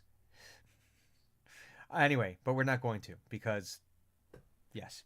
Thunak had his hosted or helped in best as he could. He did the Potato Scout Jamboree. Grew them a tree for them to practice on. High ropes course is forthcoming, I'm sure. And but then one of That's spring. The vines growing out of the tree. That's spring. and then one of his potato scouts, Philly, short for Phil E, had done some exploring on his own while Thunuk was away into the tunnel system that the Meanlocks, that was the Meanlock layer that that Team X had destroyed with extreme prejudice last season. Some aggressive prejudice. Which There was a lot of prejudice to happen. there was a lot of prejudice, which directly led to Hugon Valander having a protege. Aha. Much against his own will. Yes. But yes. It led to Dren having a shield that she made from the carcass of one of the Meanlocks. Oh yes, that's something that happened. Doesn't know about that yet. Yes, I haven't seen this. when the Meanlocks attacked and after they were killed, Dren pried off their carapace. She essentially dissected him and was like, I want this. Yeah, she dragged We like were the all whole like- corpse back, and she was able to convert the carapace into a shield that she then tested by sliding down the hill into the river, and she uses as an opportunity for a fast modation in downhill directions.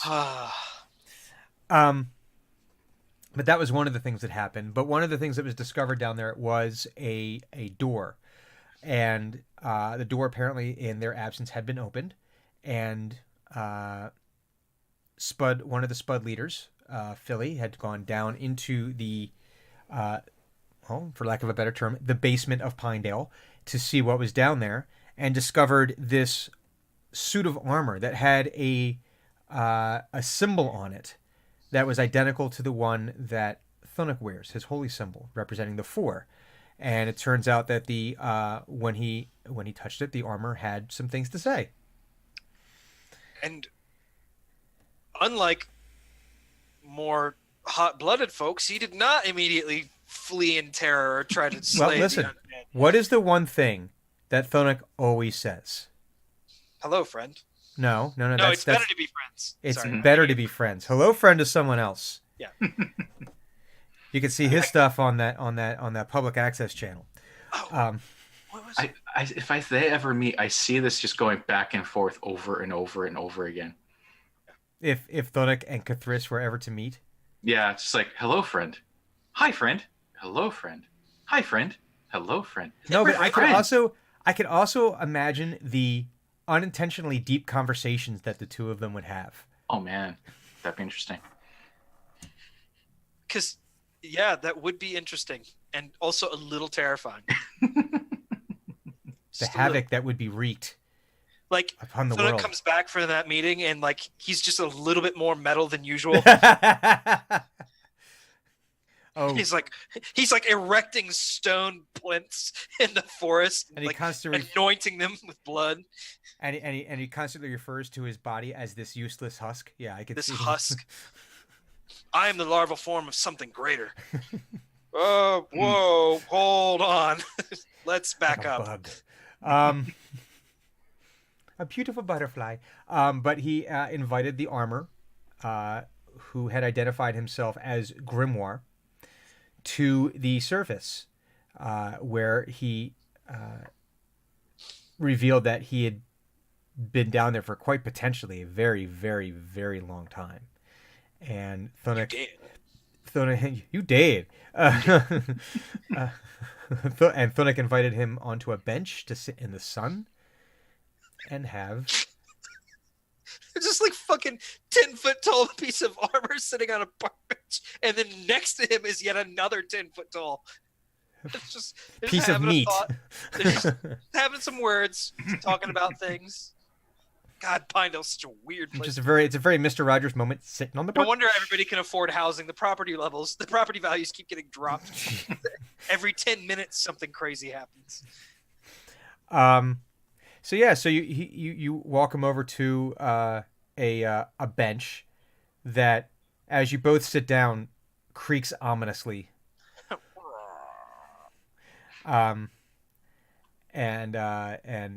He's you can see he's just he's looking up at the sky. You can see he's like surveying these verdant these summer green eyes, taking in everything around him. Whether it's with what emotion it's attached to, you can't put a finger on just yet. But he's sitting very, very quietly. And you can see for the most part, the kids are still playing in the tree that you grew for them. A couple of them have like noticed and they're pointing, but no one really seems to be coming over because all they're seeing is someone in armor. Mm-hmm. And it's not like, that's That came out of the ground. yeah, but that's not the weirdest thing they've seen, probably. So It's probably one of the more unsettling things that they've seen. As you just stated, weird shit happens in Pinedale to the point where things are cheap. Housing's cheap. Yes. It's an everyday thing. This is today's weird thing. The second weird thing today. It's not even Wednesday yet. We're hitting our weird quota. And he takes a moment, and you hear him say, "What is this place?" This place is called Pinedale. It's a town full of people who have lived here for a few hundred years, I think. This was not here. The last I was awake. What was here? A great elven city. I can't remember the name. There's so much I cannot remember.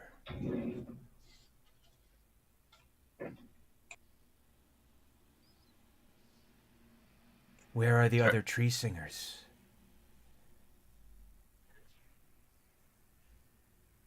What is a tree singer?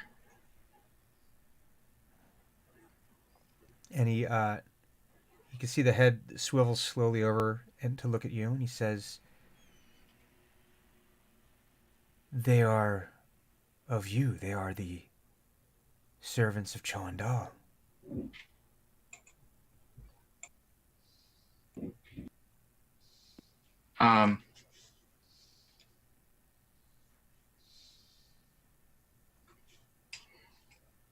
I don't know if there are any. But if you mean they're like me, mean like Furbolg,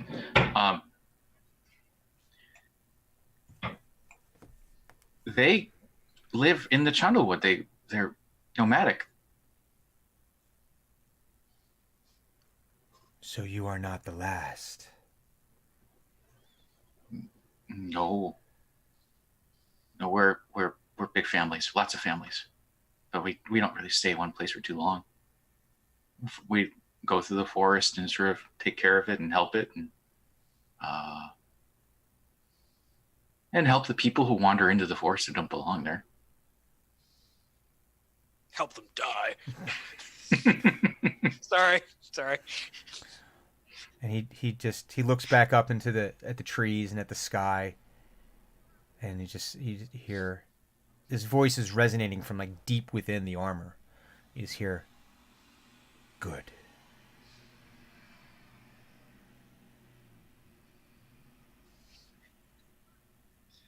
Good. It is a good thing. I mean, helping people is nice, and taking care of the wood is important. What was that warrior talking about?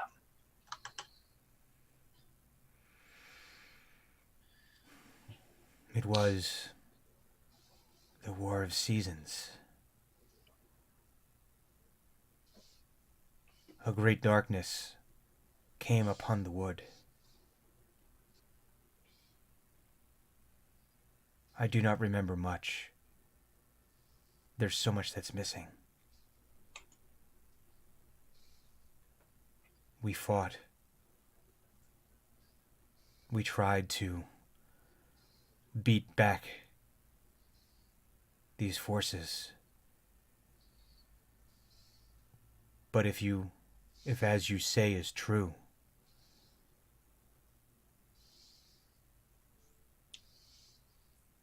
and the one is now 4, I think that was our last effort at protecting this place.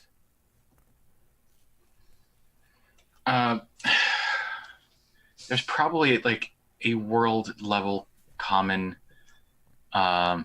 age, like the world's age of time. Mm-hmm. This is the age of that. This is the age of the other thing. Eras, yeah. Mm-hmm. If Thunuk were to ask him what age it was that he last remembered, would Thunuk know what he's talking about? I wonder. Well, that would be a history You check. would probably have your own names for it, but I mean, aren't the Furbolg more of an oral history race? They are. So but you would probably, I mean, if the traditions remained true and not too much knowledge was lost, you could very well have aged knowledge, or at least the words that you would need to know in order to put that knowledge together. that's so what I was thinking. History check probably would Yes. be right. Yeah. We have a way to adjudicate this. I would definitely say history It's check. with one of these. Don't roll like ass. I It's make very important information, and you need to get it. Don't roll like me. Roll for some effort. Put some chutzpah in there. we don't have an icon for this, and I think we should probably make one. But is it dirty 20? Dirty 20. Dirty 20. You know what? We do need a dirty 20 icon. Have a potato with 20 carved into it, I love and it. it's covered in dirt. I was actually just thinking like a 20 composed of like mud and sludge. Both of these are excellent suggestions. They will be taken into The consideration. potato with the 20 will be every time Thunuk rolls. This is the we will management will take all of your suggestions under consideration and then decide to do whatever the hell it wants. Dirty 20. Yeah, you'd be reasonably certain that if he were able to, if you with the right details or with the right with the right details and with the right information or naming, you'd probably be able to figure out, you'd understand what he was talking about. You're able to, based on the fact that he's saying that elves were there, definitely limits the time frame in which you would have to like think about. Well, I'm Thunuk's going to directly ask him like, do Do you remember what the age was called? Excuse me. And he says, I do not. I remember soaring towers. I remember the elves. I remember the giant kin. Your people. I remember war.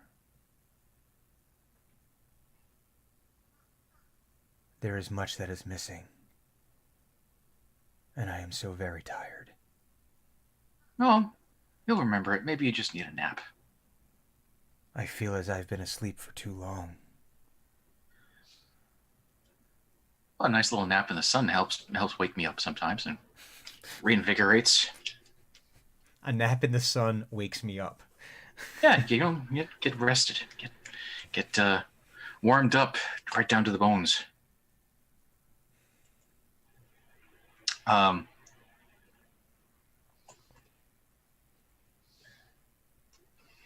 Well, I mean, if you'd like to rest, we can just sit here for a bit. Maybe if we keep talking about stuff that you're familiar with, you might start remembering other things. If you remember a war, I have a friend who used to be a soldier. You guys can talk about war, Nope. soldier stuff. Nope. This is a bad plan. Bad plan. He says, yes, I think I would like to sit here for a while. Okay. It is nice to finally speak to someone.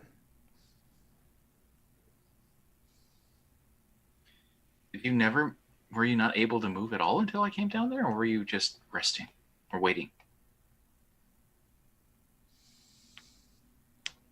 I don't remember. I think I fell asleep.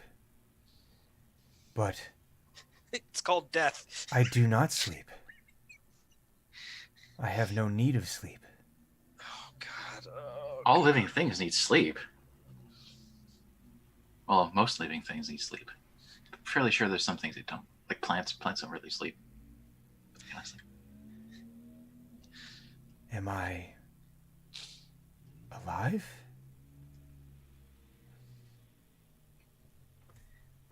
You seem alive. Unless you're undead. The undead aren't supposed to be in the Junglewood. or in the sun. As he's saying this is probably where Thunuk would think finally to use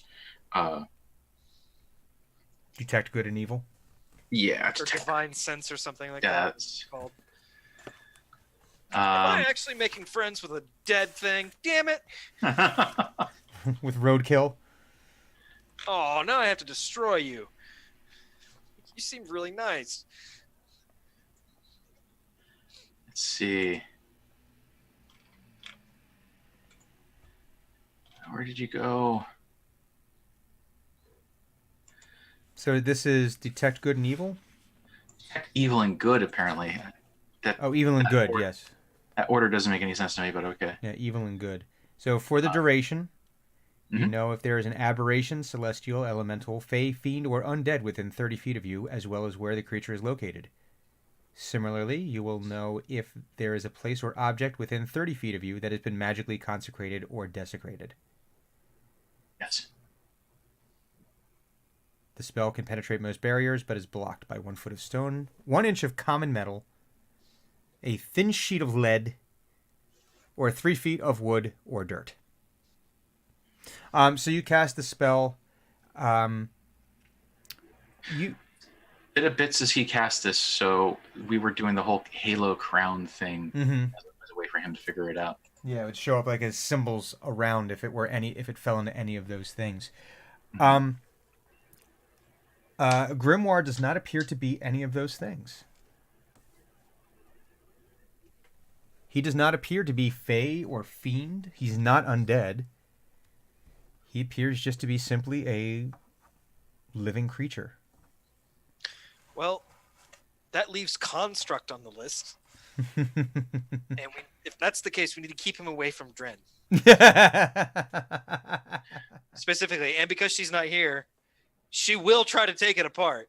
Like, just keep that in mind. This is just what happens. Well, I can tell you, Grimoire, that you're definitely alive. That's but right. What kind of alive, I don't know. Do any of us? Furbolg.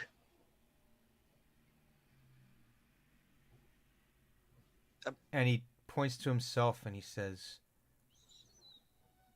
Warforged. Oh, no. I've never heard of a Warforged before. It's nice to meet you, Grimoire, the Warforged. And he puts out his hand to shake it.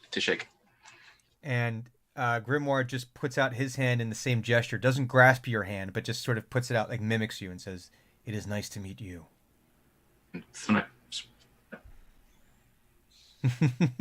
Grabs the hand, like it's very yeah, it's kind of like yes, basically like shaking hands with something that's on a hinge, but it's not shaking with you. It's just like it's there. yeah.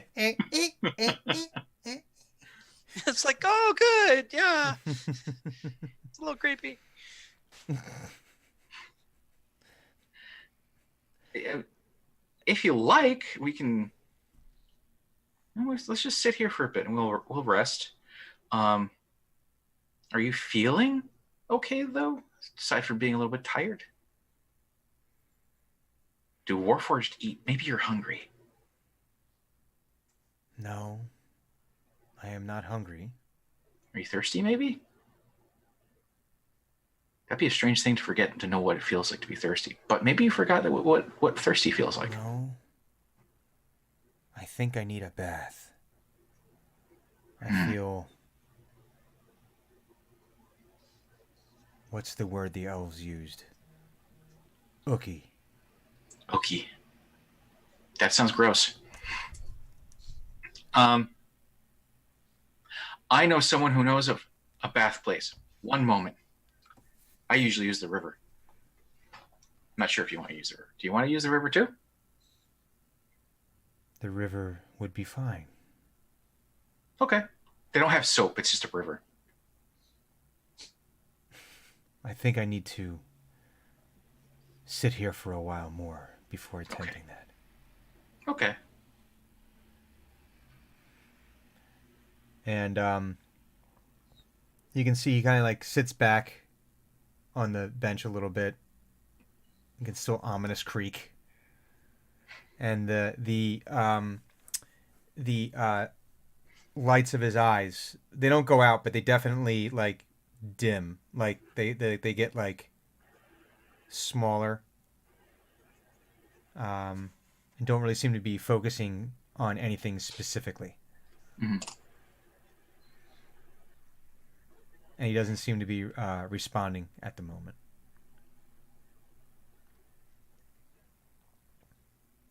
Thunix gonna stand up and walk a respectable distance away because he's like, seems like he might be napping. Mm-hmm. And he's gonna go to the bracer and hit the talk button, and he's going to call Hugon and say, I have information. I have a map, and a new friend. And also there's a really, really big mean gnoll out there apparently leading the gnolls. Like much bigger. That's at least what the kids are saying. The Potato Scouts. And he starts rambling into this thing like he's expecting you to shut him up at some point. But I'm guessing since he's holding down the talk button, no one else can talk. It's a single just- channel headset. Yeah. He's just rambling about like, oh, now we have this nice big tree and it's very friendly in the middle of the town. square. Here's how my day is gone. Here's how my day is gone. And you hear him shouting at one of the kids, "Don't push each other while you're in the tree. It's dangerous. You could fall and hurt yourself." And then he continues on talking about like how nice and big the tree is. And he went down into the mean log tunnels and they're still smelly. And that's where he met his new friend. And his new friend has the same symbol as he has, but it's not the same people. It's someone else entirely. And at this point, he realizes he's probably been talking this entire time without like breathing in, and then he lets go of the button and breathes in.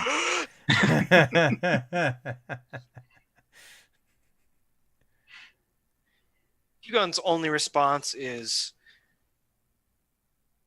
"I want to see that map. Bring it here." I can do that, but I'm afraid that I might scare my new friend if I leave him alone when he wakes up. Could you come here?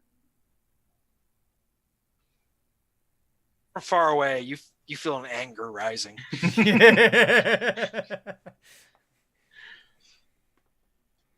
All right, fine. Don't make me have to find you. Just stay in one place, please. Suddenly, Thunuk becomes locked in space, but not on the planet, as the planet continues rotating away from him. He becomes an immovable rod. It just God damn it. This is not what I meant. There's just like this skid. There's like the skid marks in the ground as like, you know, Thunuk is staying there, but the mirth moves. Hugon, as you exit the keep, your charges well and duly engaged in their activities at the moment. You do notice an enormous oak tree where there was not an enormous oak tree before. There was like a kind of nice oak tree, and now it's just there was an oak tree. There's two trees. resplendent, ancient, wise tree. In its Oh, place. this is like one of those trees that 3 or 4 people probably would have to link arms and barely be able to reach And it's around. like, what the fuck? Yeah, it just is. It's quite beautiful. Actually, Hugon It's- sighs and just heads straight for the tree because that's Thunuk style shit. So you find that it probably where actually, he is. even though you've walked this path many times, you find that it throws off your timing ever so slightly because you're used to that tree being a certain size, and because you don't have a proper scale for how big it actually is. It's one of those things like if you've ever seen Mount Rainier and you think, oh, look how close the mountain is. No, And that you're like, mountain holy is fuck, that mountain is big. no, that mountain is 2 hours away from here. That's not. Yeah. It's sort of the same thing where it's like only by a matter of steps, but it threw you off the first time. 'Cause you're like, wait, Jesus Christ, this is a huge Very large tree. honking oak A mighty tree. blorble tree. And you find Thunuk standing very, very still, not too far away from the tree. And you see this enormous suit of armor sitting on the bench.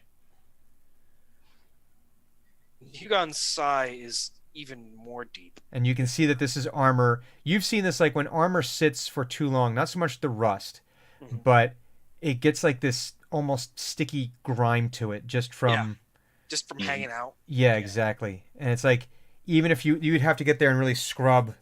You've seen this before where usually armor is like, okay, you throw it in the barrel with the sand and you roll it and it actually gets all the crap off there and shines up the armor. Maybe you have to get in there with like a scour pad of some kind. This would be it's for duty for people who piss me off. Yeah, this is like the worst of the armor. But this, you can see, has been very, very like the armor is almost black. It's like it's like this gunmetal matte black. Where now it's that probably supposed to be like pretty damn shiny. Yeah, and it's not like the sun doesn't really reflect off of it as much as it just illuminates it as like a piece of wood. Mm-hmm. Yeah. Thunuk. Hugon. Thunuk, I'm right here. Just Oh, hi. look. Thank you. Okay. One at a time. explain to me Hmm?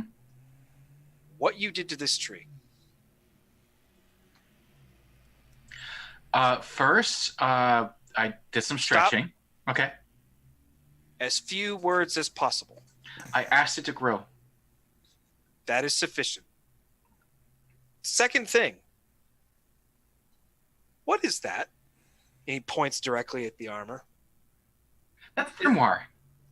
It has a name. He's my new friend. Is he? He says he's from here from a very long while ago, and he is a war forged. I don't think Hugon would have any idea what that is. Probably not. But to him, that sounds like a construct. That sounds like an animated suit of armor of something that you're like, oh, that's terrifying. I think you guys have something in common. You're both former soldiers, and you used to fight in wars.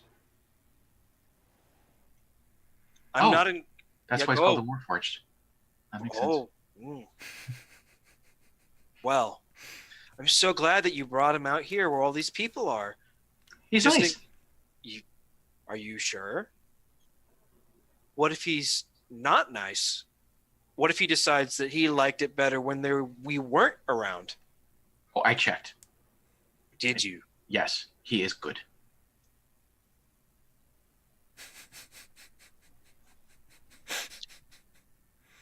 Why didn't you tell me you were going to be doing this? I didn't know I was going to do it. That should indicate that you should have told somebody what you were doing. Is Phil still standing next to him? Mm-hmm. See, Phil, this is why you tell people when you're going somewhere. Because sometimes you might get in trouble because you went somewhere you weren't supposed to. Yes, you Oh. would get in trouble.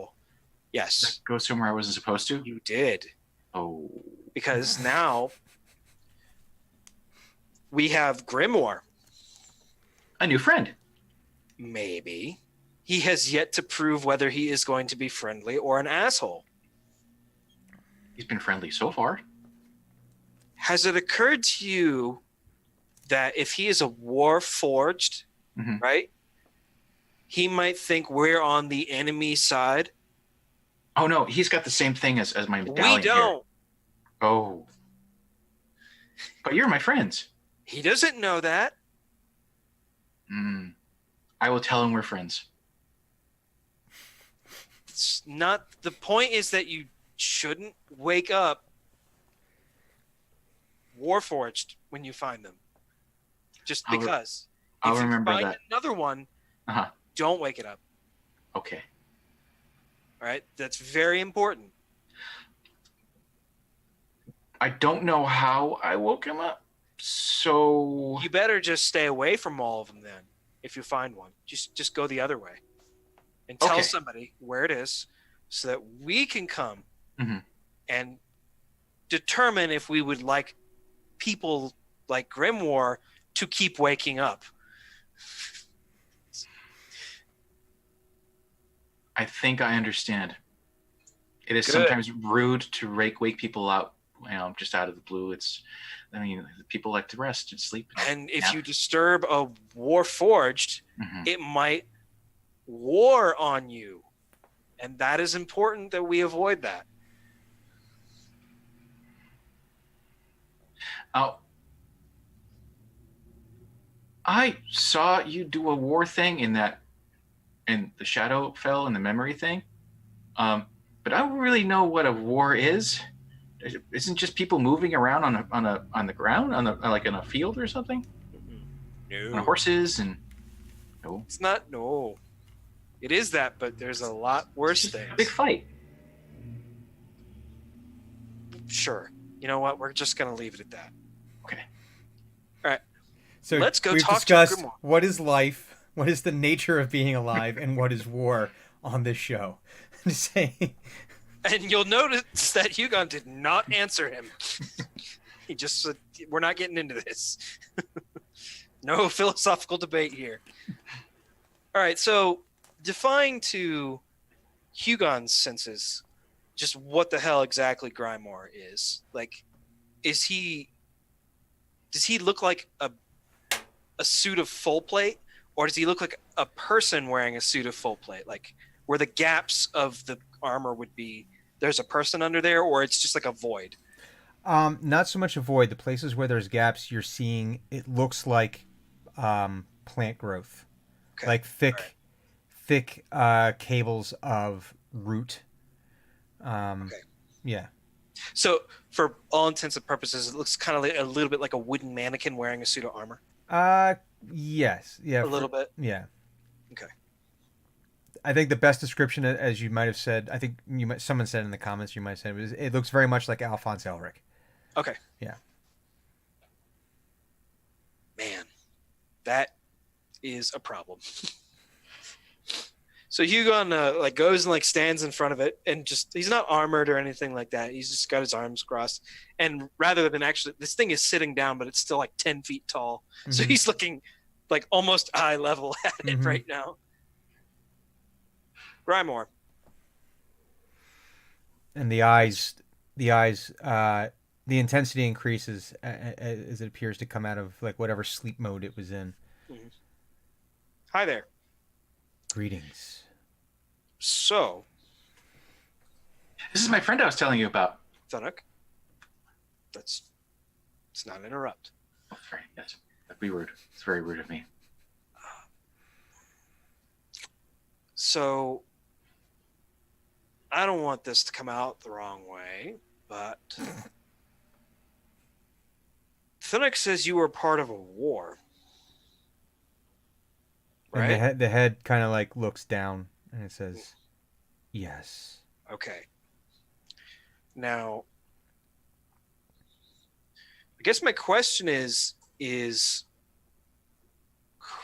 were you were he points at himself and goes, "I'm a human. Were you at war with my kind?" Because most of the town of Pinedale is human, right? Probably. Yeah. I mean, Like, there's 70, yeah. 80%. Yeah. Yeah. Yeah. He So said, he's trying to figure out what this Mhm. thing was warring against. It's and if it's a elves versus people kind of thing, Mhm. he wants to clarify that he very says, quickly. He says, "We warred against a dark power. There Oh, okay. were humans among their number, but we did not Okay. war with humans." Okay, well that's very good because I'm just trying to figure out who your enemies are, because we can't have you around if you're going to be killing a whole bunch of folks because you think you're at war with them. Is that you understand, right? Why that would be bad? My job is to protect. That's a very good answer. Um,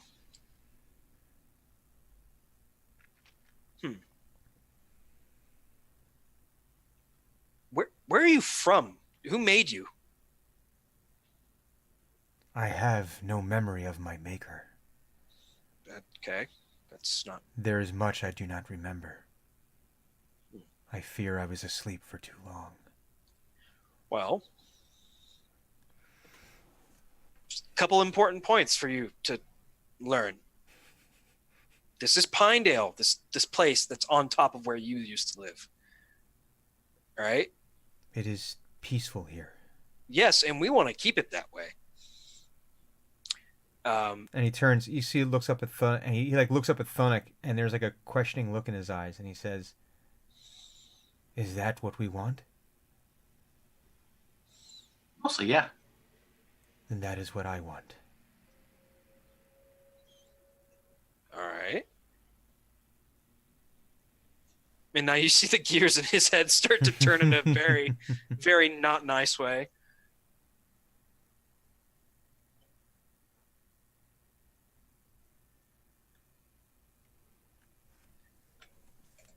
I don't. Forgive me for being this way, but I don't suppose you'd like a job, would you? He says, "A job?" A task, a duty, something for you to fill your time with. Once you get to feeling less tired. What would this task be? Oh, just put it as simply as I possibly can. It'd be to guard the walls so to speak, of Pinedale, and just patrol those, since you don't look like you're much of an eater type, This is being made of wood. something I can do. Cool, and and we'll maybe revise how we do your job from time to time, but it'll give you something to do, make you feel like you're being productive, and that's good. And we want to protect Pinedale, so it serves both purposes. I find this acceptable. Awesome, that's fantastic. Well, when you get to feeling like you can stand up and manage it, you can go ahead and get started at your leisure. And the eyes kind of dim back down. This apparently took a lot out of him. Yeah. And like Hugon motions Thunuk. He's like, he's sleeping. Let's go. That he waves. Thunuk waves Phil over. He's like, make sure no one bothers him, and we have to let him take a nap. Got it. Okay. People might think he is like a statue or something. Don't let them think he's a statue. Yeah. What if a bird lands on him? You know what birds do to statues. How good a shot are you? I have a better idea. There's like this look of horror on his face when you say this to him. And like Hugon is like, what the hell is this? Thunuk looks up and is like, and looks around and looks for a bird, any old birds, like one of the regular birds that hangs out around here. Mm-hmm. And the first one he sees, he literally calls them out by name. But it's probably not that's bird's actual names. He calls us like, hold on, let me bring open the fantasy name generator real quick. Dave. George, you stop shitting on the statues. You stop that. George. Birds. Let's see. Fantasy name generator. Don't fail me now. Failed me horribly. Absolutely horribly. Jetta. Yellowbird. Bacardi. No. Bacardi? No. All right. You can just be like, you, bird. George. I was gonna. Hey, George. Can I bother you for a moment? George. Hey, George. George, I'm talking to you. You're being very rude. George, can you? Can you hear me? I'm over here, George.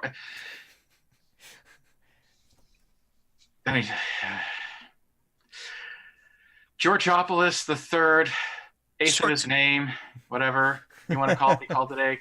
Can we talk for a moment? I need some help. Yeah, Thunuk. What's going on?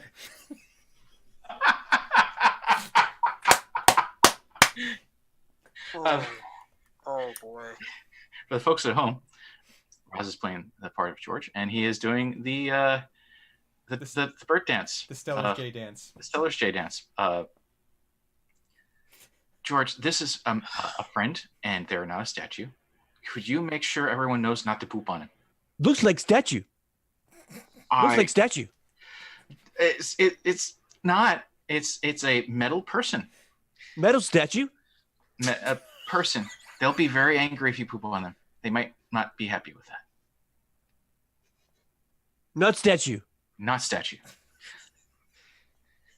And but looks like statue. Looks like statue. This is clearly some bullshit.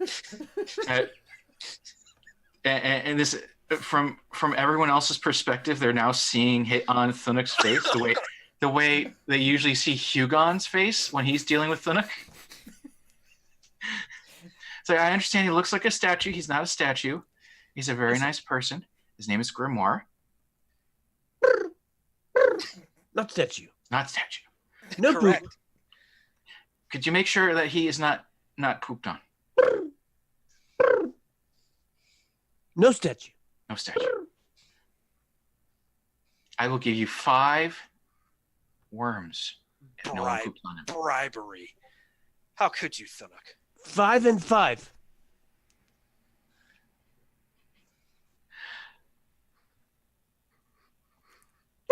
In bird, is that 10 or is that just more than 5? 5 and 5. In bird.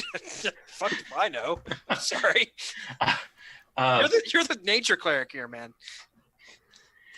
Okay, 5 and 5. 5 and 5. Not But sketchy.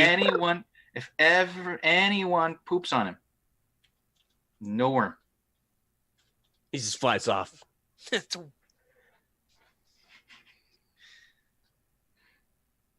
I got nothing. Nick turns glad to Hugo and says, I think it worked. And Hugon is like staring at him, just befuddled of like what he had just witnessed. He's like, "You are a strange, strange person." I am? Yeah. I sorry. I have nothing else. You befuddle me. Befuddle. Don't worry about it. Befuddle. Let's make sure That's a fun word. that Francisco. don't go into any more tunnels without telling me what you're doing, so that I can come and help you. Ah. That would have been handy. He was very heavy and had difficulty walking. Not what I was getting at, but okay. Don't wake up any more of those if you find them. Don't. Just save us all the trouble. Don't wake them up. I know we said that before, but I want to make it very clear to you that you don't wake up more of I those. won't. Okay. I won't do that. I'm not a dummy. I just, Well, we're having this conversation, so I know Just- you didn't know before, but now that you know, Oh, yeah, well, yeah. okay, good. Did you want to look at that map? Still? Yes, that was number 3 because this is a little bit outside of my purview, and I can't really deal with this right now. So what does the map say? Oh, okay. And he unfurls his map and breaks out his notes, and he's like, this is going to be easier on a table. You want to go? Come up to the keep. We'll do it there. Okay. And then he furls the map and puts everything back away in. And follows Hugon to the keep.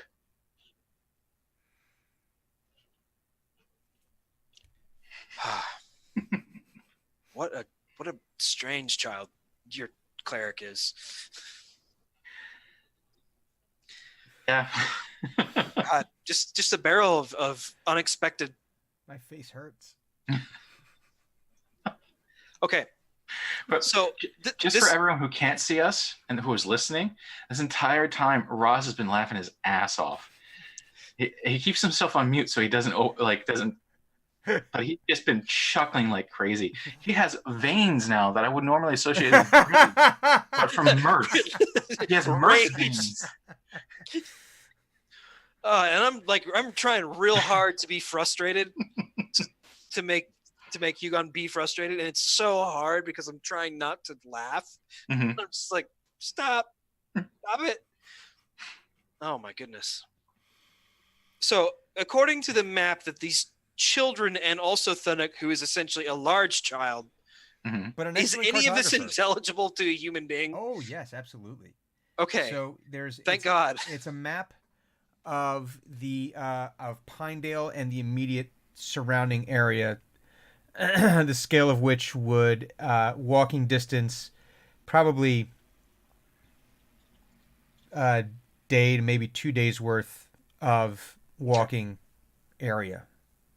So quite, I mean, Chandlewood's pretty dense, but like 2 days in any direction from Chandlewood is a long ass time. Yeah, well, I mean, 2 days, not necessarily. It's a long time to be in the Chandlewood, but because it is so dense, you're talking maybe going out 20 to 30 miles from Pinedale. That is impressive for Yeah. children. Well, no. That's not where the children were. That's the map that Thunuk has. Oh, okay. Okay, So- all right. That's the map that Thunuk has. I was gonna be like, God damn, these children can walk forever. No. We have to start with scale first. So we're gonna start Okay, with yeah. that's the map Okay. that Thunuk has that I'm sure is partially something that he procured, but also that he spent some time annotating Yeah, probably. and annotated really well because it's like while Thunuk the Fearbolg, the Fearless, the Railgun Cleric, Nature's Child, Just make it sound like he's a boxer coming into the ring at this rate. and weighing in at 600 pounds. With all those things, he understands like where like topography is. Right. Okay. So it's pretty well annotated.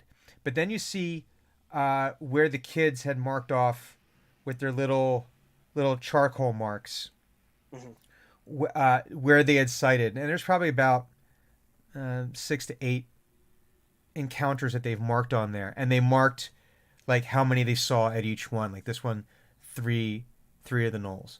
This one we saw 5. This one we saw 2. This one we saw. And you can get an idea of how far out they traveled and made it back to report. Which you would anticipate, which you would say, definitely this is some good traveling time. They probably an hour or two outside of the town. Give me a let's say a history check. We need to find like a military check is what we need. We need like history like in the older editions. Mm-hmm. History was sort of split of like knowledge history was also tactics. Mm-hmm. So it was like military history and like yeah. Well, for now we learning. shall include that. That's a natural 20. Womp womp womp womp. Nice. Didn't All you right. roll a 1? Like, wasn't that the first roll? Yeah, the first roll was a 1. Yeah, it's good. We So need at least one of each in each show. Keep things balanced, That's true. So looking at this map now, while not knowing whether these were the same gnolls every time, you can see that it seems like you can see why they picked the locations that they picked. There's probably some kind of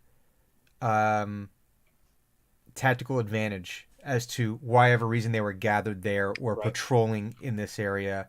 Okay. You can see from that, because then they have like they also probably wrote, "Oh, we saw this one 6 weeks ago. We saw this one 3 weeks ago. We saw this one." That they do seem to be holding at a line. They're not advancing. Okay. As best you can tell. Now, no report from the scouts saying that anything has been inside their little perimeter, but you're not, without knowing more about which specific gnolls were there, you can't establish whether this was like a constant patrol or anything, but you do have a good idea of if I wanted to find them in a specific location, you have a pretty good window that think you'd be able to narrow it down to. so as all this is happening, Hugon's sort of like leaning over the map and sort of annotating it himself, like judging where these positions are and how often they were there and how many, where camps might be on the map, and their possible numbers. Like, because what would a force like this need? Well, they need access to food, but they're hunters, so that's less of a problem. Access to fresh water and clean water in the Chandlewood might be a little bit rarer. So streams, creeks, the odd river, where in this area, where would be the sort of ground that they would favor in a fight if they had to defend, that kind of thing. So he's just going through and like sketching in charcoal on all this map about where these gnolls might be. He's like, I need to keep this map when you're going to need to draw a bigger one later on, but this will serve as a good model. You said children did this? Children. Yes, the Potato Scouts. I'm very proud of them. How did you train children to be this good at scouting? I didn't. So you just... They have no training. You sent children into the wilds with no training. I did not send them Why are they there? because they're having fun.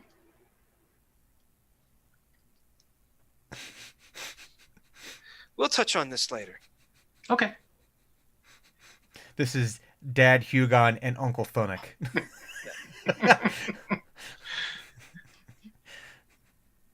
Okay. Or just an ornery gay couple that's talking about their kids, and one's the fun dad and one's the responsible dad. Yeah, one's like the No. Tries to say no. Right. That's the sitcom we all want. My Two Dads, starring Thunnik Gentletrunk and Hugon Valander. Oh, that would be such a jarring, emotionally scarring experience. No, we don't want that. No, we don't want that. No, I'm sorry. That would be a I'm messed trying up kid. Messed up kid. to banish that thought from my mind. So I need to keep the map, Thunnik, and for now, don't let the children go back into the woods because there are gnolls there. Well, yes, I told them they shouldn't go out there. Well, then, why did they interpret that you wanted them to go out there? Because they're. I think they go out there anyway. Oh my God! I think they would have gone. I think they go out there anyway. The parents. Kids just do what kids do.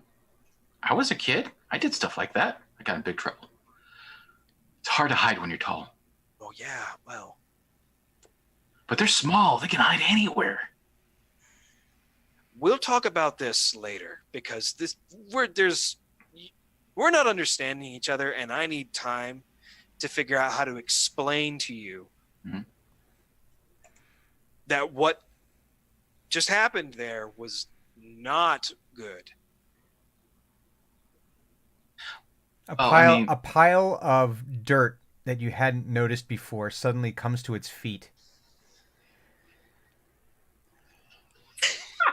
And the kid like, that was with you got like almost reflexively kicked yeah, him. He's like, oh, you're a child. but it comes from and he goes, we God, didn't mean to get Mr. Thunnik in trouble. We were out exploring, and we're really good at hiding and sneaking, Yeah. and we hid from them, but we saw them. Okay. All right. Don't ever sneak up on me again. Okay? Don't. Yes, sir. Okay, very good. Second, do your parents know what you've been doing? They didn't believe us when we told them we saw the stuff in the woods. Oh, really?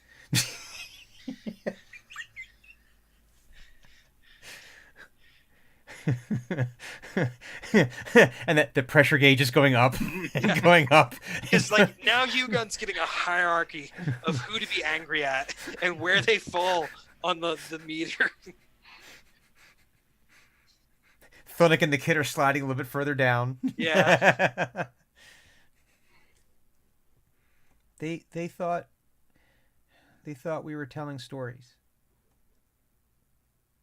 But we really did see him.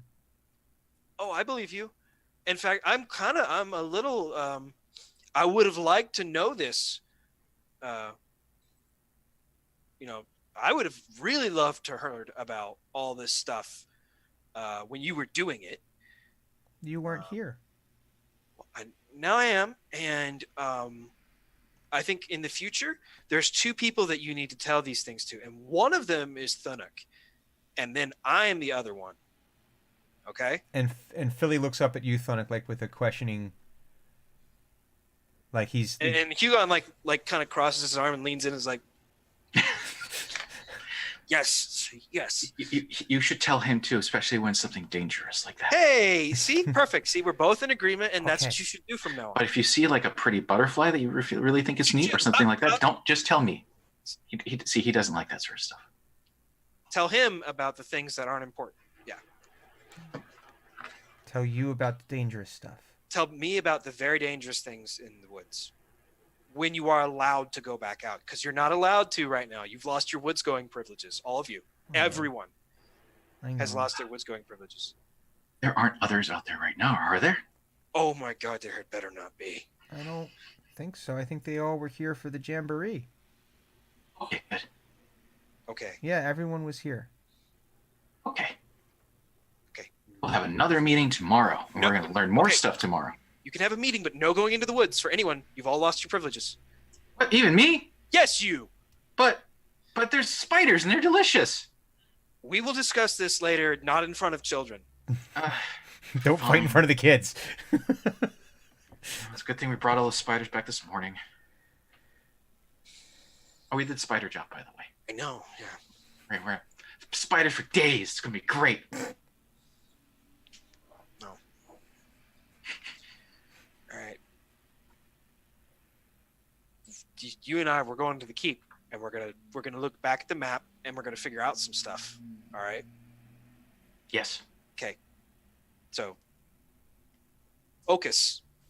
All right, that's what we're gonna do, and I need your whole brain devoted to this. Okay. It's very important. Philly has already disappeared. Yes, good. That doesn't mean he's not here. He's a little. Yeah, they're like little. What are those stone? They're like stonefish, where they're just like kind of like hug the ground. It's kind of like an octopus, where you see the octopus like kind of go onto the coral and then you just. Like, what the shit? How did No, a he's- potato sack do that? No, but it's well, like you say, he's wearing kind of like a ghillie suit, so it's kind of like a dirt colored. You're being followed by a filthy shrub. It's- It's So- very Metal Gear. It's very. It's, I was actually just thinking, exclamation point. Except Hugon's got one just permanently there, and there's like a question mark, an angry question mark next to it. The interrobang. Yeah, just a furious interrobang, just right there. But what Hugon is trying to get the focus on, and what he needs to figure out, is he wants to take a look at the map that they have that has the ley lines on it, where those gates are, and like match it up to where the knolls are, and see what he can find out. Are you going to tell him that before we get to the keep? Yes, he will explain. Okay. He's going to stop you. Like, he's going to stop right there and like, that map's at the office. We should probably go get it. Oh, good. Okay. Okay. Because I remember some of it, like the stuff that's here, but I don't remember the rest of it. Okay. Yeah, we'll go to the map. Yeah. Okay. I suppose it was ambitious to think that you'd remember, but we'll go I get mean, the map. I remember here, Right. I know. Yeah. but I mean, wait, how far out do you need me to remember from here? A while. I really think the map is a good idea. No, I mean like distance wise. How far away from here do you need me to remember? I'm not sure yet. Maybe a lot, maybe a little. It depends on how many knolls I think they are. Then it opens the map up.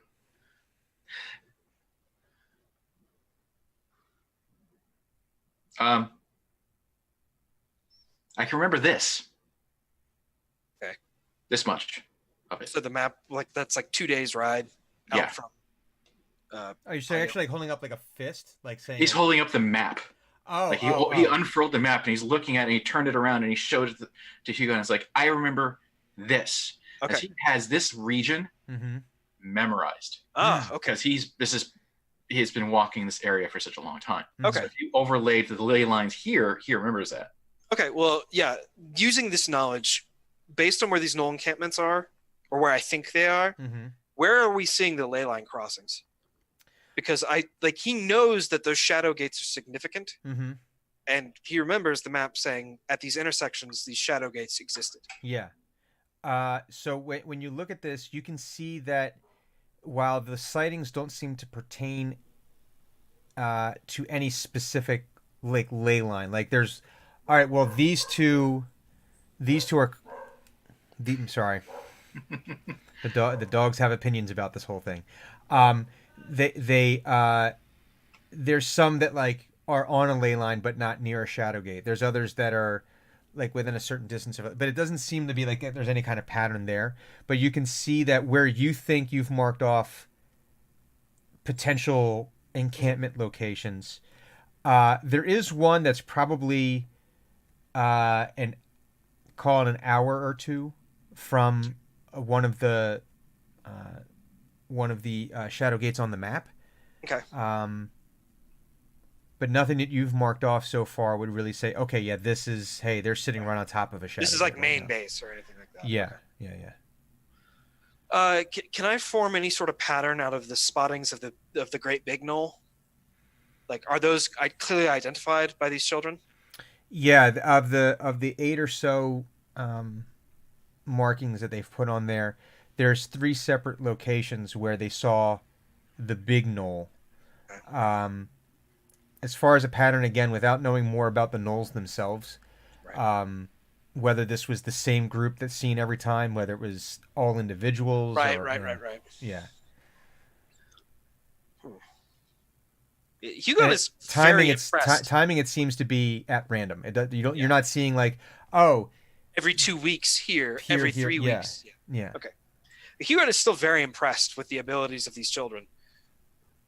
Like, angry as fuck about their negligent parents, but also very impressed. He might need to confer internships onto the potato scalps. We'll see. We're not sure yet. Further deputize them. Technically, I don't think you can. Oh, they're They may- minors. They're minors. Well, maybe I can get their parents to sign what they think is a permission slip. Maybe. Oh Jesus. So as what? Oh God. Acquisition scouts. Huh? AI scouts. AI no. scouts. So during the course of all this, of going over the maps and everything, it's taken some time to glean all of the information out of Thunuk, to glean all, because not only is it just a lot of information, and you probably have a lot of detailed questions of trying to drill into it. There's also just the fact that, you know, a conversation with Thunuk is never a direct path between point A and point B. This is true. There's some meandering there.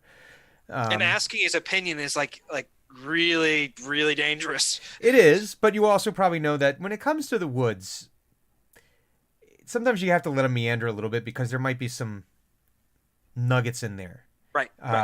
So it's been a few hours of you looking at this map, and now the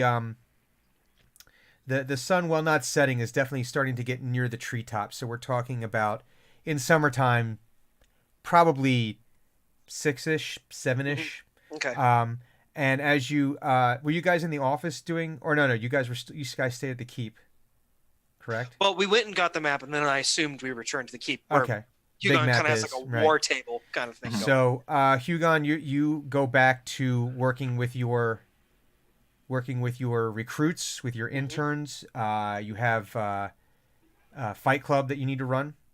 You had that on the docket for the evening. Yeah. Thunuk, you knew that you had to get back to headquarters because you had to open up the gate for Eno and Drenmai, and you had promised them that you would give them 12 hours before you opened the gate again to allow them to come back through, so that they're not stranded or have to return through the Shadowfell and go through all that nonsense again. Not show up for another 5 months Yeah, again. and okay, and great. It'd be the It's- quietest 5 months Hugon's ever had. And all these things happen, and then in the meantime, we'll play that game around. Oh, I don't know, Unplugged.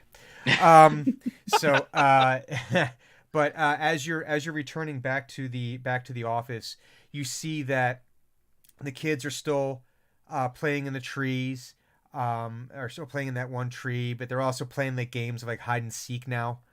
In the tree, around the tree. It's kind of amazing how well the kids are hiding because they still have some of them still have their potato sacks on. Some of them are like kind of like have them over their head a little bit. Like you ever do that thing as a kid where you took the t-shirt and you put it over behind your head, so you know. And like Hugon is like part of him is delighted that like because he's immediately seeing ways to exploit this. He's a company man, and he's just like, how can I turn this to my advantage? Like, what do I need to get?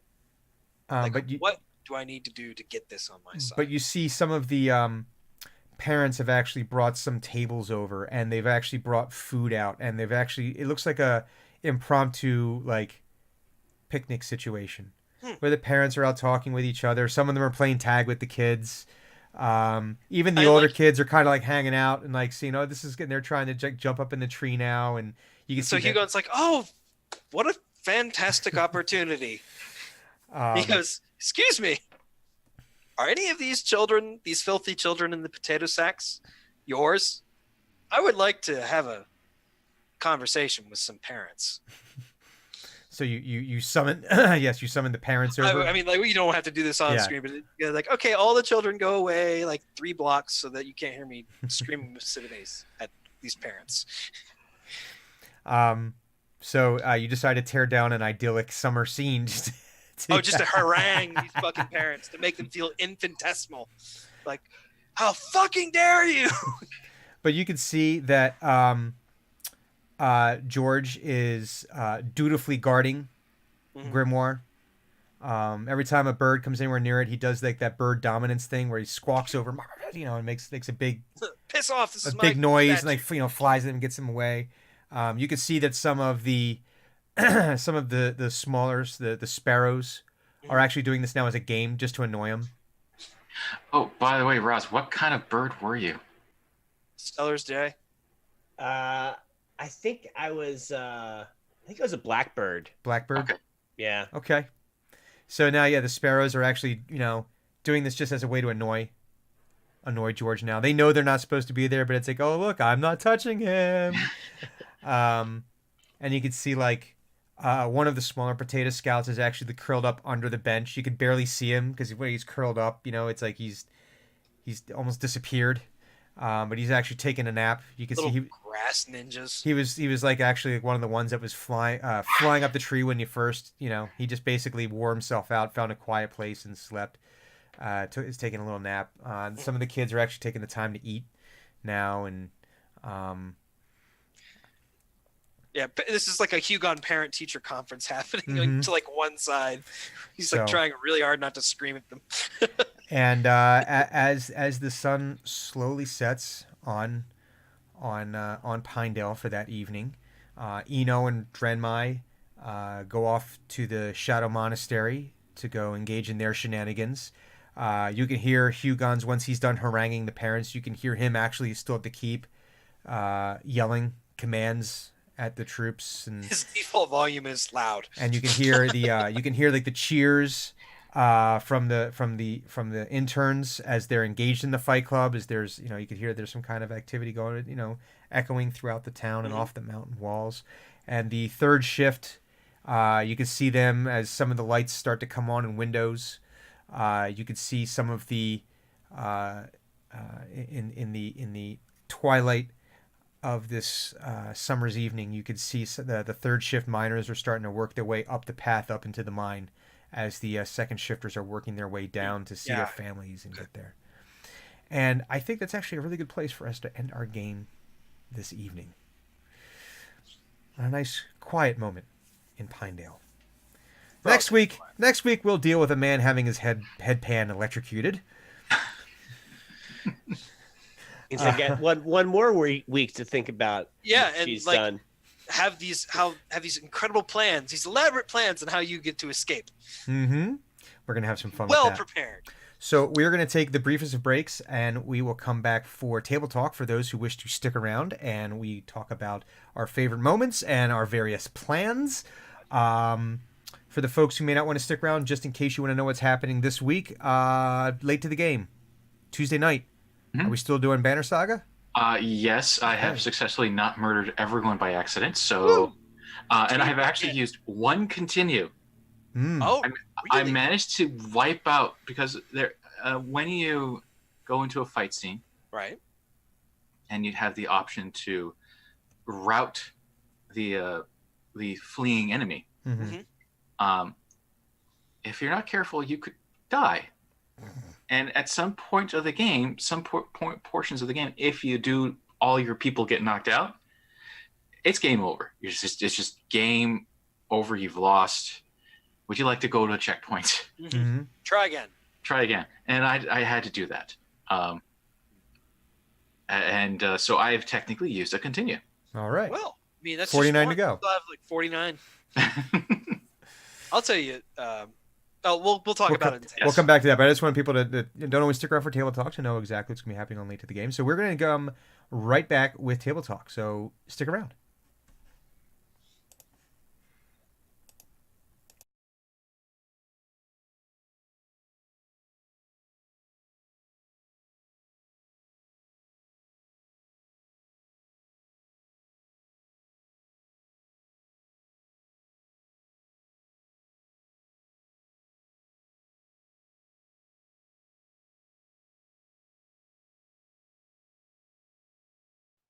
we are back with Table Talk. We were just about to get into it, and I just apologized to Roz because this was obviously a very Thunic centric game, and the plan was, we'll just spend part of the game getting Thunic up to speed, so that way our times all match again, and then we'll get into the rest of it. But then obviously Clues couldn't join us, so that throws a wrench, and we didn't get a chance. So I'm just going to start. My favorite moment of the game was when you jumped in as the goddamn bird. That was the greatest goddamn thing. Oh my God. I could not ask for anything better. That was fucking amazing. I've never seen somebody pretend to be a bird with as much enthusiasm. Oh my God, that was and wonderful. like accuracy as to like how tweaky a bird would be. That was amazing. That was perfect. Yeah. Was that something? Were you guys messaging about that, or did you just jump in? No. No, I just felt the need to be the I bird. must be a bird. Yes. The It was spirit overcame you. And It yeah. was perfect. Thanks. Oh my God, that was great. That is without a doubt my favorite moment. That of is the something game. that only happens like when the players can see each other, like across the table, so to speak. Like that would not have worked An otherwise. audio only game. No. Audio only game? No. Mm. Yeah. The interplay between like you two watching each other's responses, just It's very good. absolutely It choice. was an excellent bird. I wasn't. Unfortunately, I can't say anything else because that was possibly the best part of the game. And I'm looking over for my clock here, or compass. I'm looking to the northwest where Brian is, and I hear Roz start talking. I'm like, what? What's going on? You guys on this? Oh, Like, am I not paying attention to? Should I be paying attention to chat, the in-game chat? What's going on? no. What did I miss? I stole his job. It was Collaborative perfect. storytelling. That's what it is. And it isn't that. It's the fact that is the one time you weren't almost collapsing in your chair from laughter. Well, yeah, there was definitely after that there was a few where I had to remember to breathe. Like, man, this has been a face hurter this session. Yeah, seriously, I almost have a headache from it, just from my It's Yeah. man. facial muscles. Well, so we got the goat's favorite moment of the game. How could it not be? How could it not be Blackbird Ross? How can it not be? How can it not be that? I see no other possible I see no other possible outcome than this other than Roz, you have been granted inspiration. Oh, nice. I get to That- put that in my thing. That there's nothing, I mean, yes. Sweet. It's the absolute least I can do. I could Thank do you. more, but I won't. But no. Let's be fair. Can I do more? Yeah, well, you did Real all high? right. No. No. No. Sorry. But no, I have to grant inspiration for that because that was just nothing short of brilliant. It was funny. It fit with the character. It fit what we knew about birds. Like, From Jerry, basically. it's essentially that's the best part is that like we all instantly recognized what you were doing, and it's like, yes, bird moment. Well, I We've thought he was seen- just doing the dance, and I was getting ready to jump in and do like, okay, he's got to talk to a bird now, and you jumped in. I was like, no, this is perfect. I don't need to do it. I take my hands from the wheel. I did. Go. It was like, Take the wheel, please. we're gonna Tesla this motherfucker. I'm Yeah, just it's gonna gonna be sit great. back and let someone else do the driving. Well, it was stored. There was some stored energy, Mhm. and it came out. But my favorite moment has to be Hugon getting startled by the potato scout.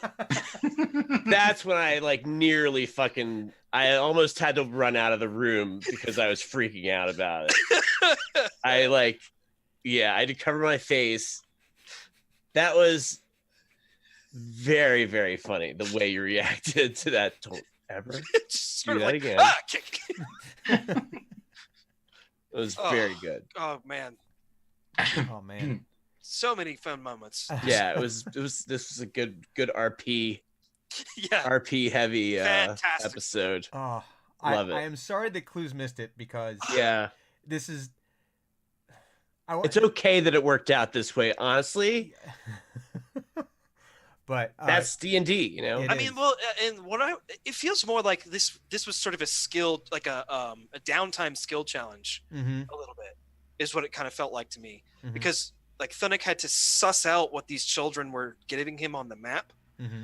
and then, he investigated and discovered and learned things about this Warforged, which sort of further informed what he had also learned from the children. Mm-hmm. And then Hugon having to make sense of the map. So like a whole bunch of skill checks done collaboratively. The whole, like, woven into the narrative of the story was sort of like this goal progression that I perceived, at least. I like the way it worked out. I hadn't planned it Very. that way, but listen, that's half of what, just. Mhm. I mean, no, I planned every moment of this, and I knew exactly what all of you were going to do, and I had planned. Shut for up! every When you contingency. compliment me, I'm going to accept it. No, I really. I am a genius. I am a genius, and I'm awesome. No, I really. Yes, thank you. I I'm glad you liked what I planned. I did enjoy how that. Fantastic. Yeah, that was definitely fun, and I am looking forward to next week with the shenanigans because Of we course. left in the middle of the action of Drenmai electrocuting someone's head, And murdering a man for a compliment. Yeah, so we're gonna have some fun with that next week. I mentioned before, if I ever get free time again, I would love to do a source book based on Pinedale, because when I look at the Chandlewood, when you look at the descriptions, it's some of the really, really vague descriptions, Yeah, which is one of the reasons why I chose to set it here, because I didn't want to risk it running it in Waterdeep, in Baldur's Gate, in anywhere where, because we decided we were going to be an acting franchise, and because we're an official franchise, right. I didn't want of to have to worry about running afoul of any of the canon that Chris is setting up, that Jerry is setting up. And really, some of the most fun in the game is taking these unwritten places, or these Mhm. places that have had either so much or so little written about them, and just going hog wild and carving yourself a world out of this sort of clay that they've left. Well, that's what the Chand. This- Yeah, I mean, that's the beauty of the whole game, right? Is that Very much so, yeah. in, But and especially with what you kind of is hinted at in history of Forgotten Realms, mhm, what like the Chandlewood might have been. mhm, There's so much to play with. mhm. It's really fascinating. So one day I would like to do a source book based on some of the stuff that we've actually done as a group, and some of the stuff that I've written, kind of like that hopefully gets revealed at some point or another. And I'm one of those writers that I tend to try to I build the entire history, and then it turns out I never actually write, because I spent the entire time building the history before any Right. of the. But Yeah, I know that feeling very well. Mm-hmm. my face hurts. Does your face hurt? Yeah, because I've been laughing for 2 hours. Yeah, and it's a 3 that's a sign of a good session. Oh my Yeah. god! When No, it like I seriously hurts. cannot stop smiling. Ah. So funny. Anything else? Anything else we need to do on the table talk side of things? No, I think we're fairly well established. We've got unplugged tickets going on sale in 4 days. Very fun. Very excited. Very excited about that. I am planning for something for Unplugged that I want to do on Friday night, on the first night. Although they said that they expanded it. Do we know if they expanded the number of days, or is it just still? Let me check the email. I think it's 3 still. But just they I took up haven't more heard. space. I think it's 3 days still. 3 I days, haven't okay. heard an Unplugged is still 3 days, Okay. as far as I know. It's the 6th through the 8th, so 6, 7, and 8. Okay, so Yeah. 3 days. Yeah, it's 3. So obviously DNC is on the 8th. But I've got something I'm gonna be planning for the evening of the 6th. Oh, And I'm gonna. What's that? Well. What? So it's Friday night. well, I'm trying to figure out are we supposed to know what this is? Or is No, this I'm just a gonna pro- tell you guys off stream, because Oh, okay. I was like, wait a minute. But I've got something planned for you guys that I want. Oh. We'll talk about it off stream. Okay. Because I don't want to ruin too much of the surprise about it. I'm gonna get some feedback from you guys on it. But I Well- have an idea. But yeah, Unplugged tickets going on sale, and I know they just started making announcements for the PAX West speakers. So yeah. Very exciting these coming months. Yes, I'm very, but I'm, yep, it's December's right around the corner. But and then we have, of course, if we're gonna fanboy just a little bit longer, it's gonna be the ACK Inc. source book coming out on June 18th.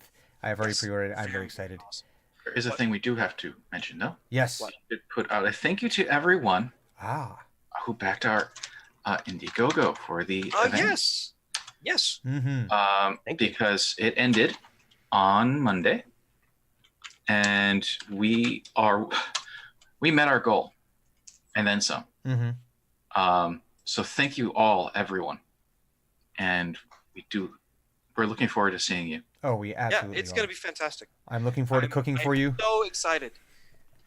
I am looking forward to going 3-0 against Paxpox. Bitch has nothing on me. That chili, it girds you against the disease. But no, I'm looking forward to cooking for everyone again. It is a healing ritual Mm-hmm. in food form. Truly. And I think we're gonna expand on the bone marrow offerings, because that seemed to be pretty popular. That was amazing. we're gonna expand on that. It's gonna be fun. We're gonna have a good time with that. So yes, but thank you everyone. I said thank you very much very, very much. We're very much looking forward to inviting you into, I guess, our shared home. Yes. And also having a righteous amount of alcohol. That too. It was a ton. There was a ton last year. There was. That the goat was very good about keeping an eye on. Every time, oh God, what are you doing now? No, not the full glass. Yeah, there were a few people who basically took entire bottles on them. Like, that's for everyone. Like, easy guys.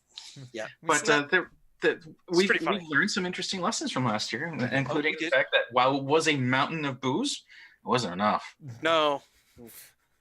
It never will be. It never will be. No.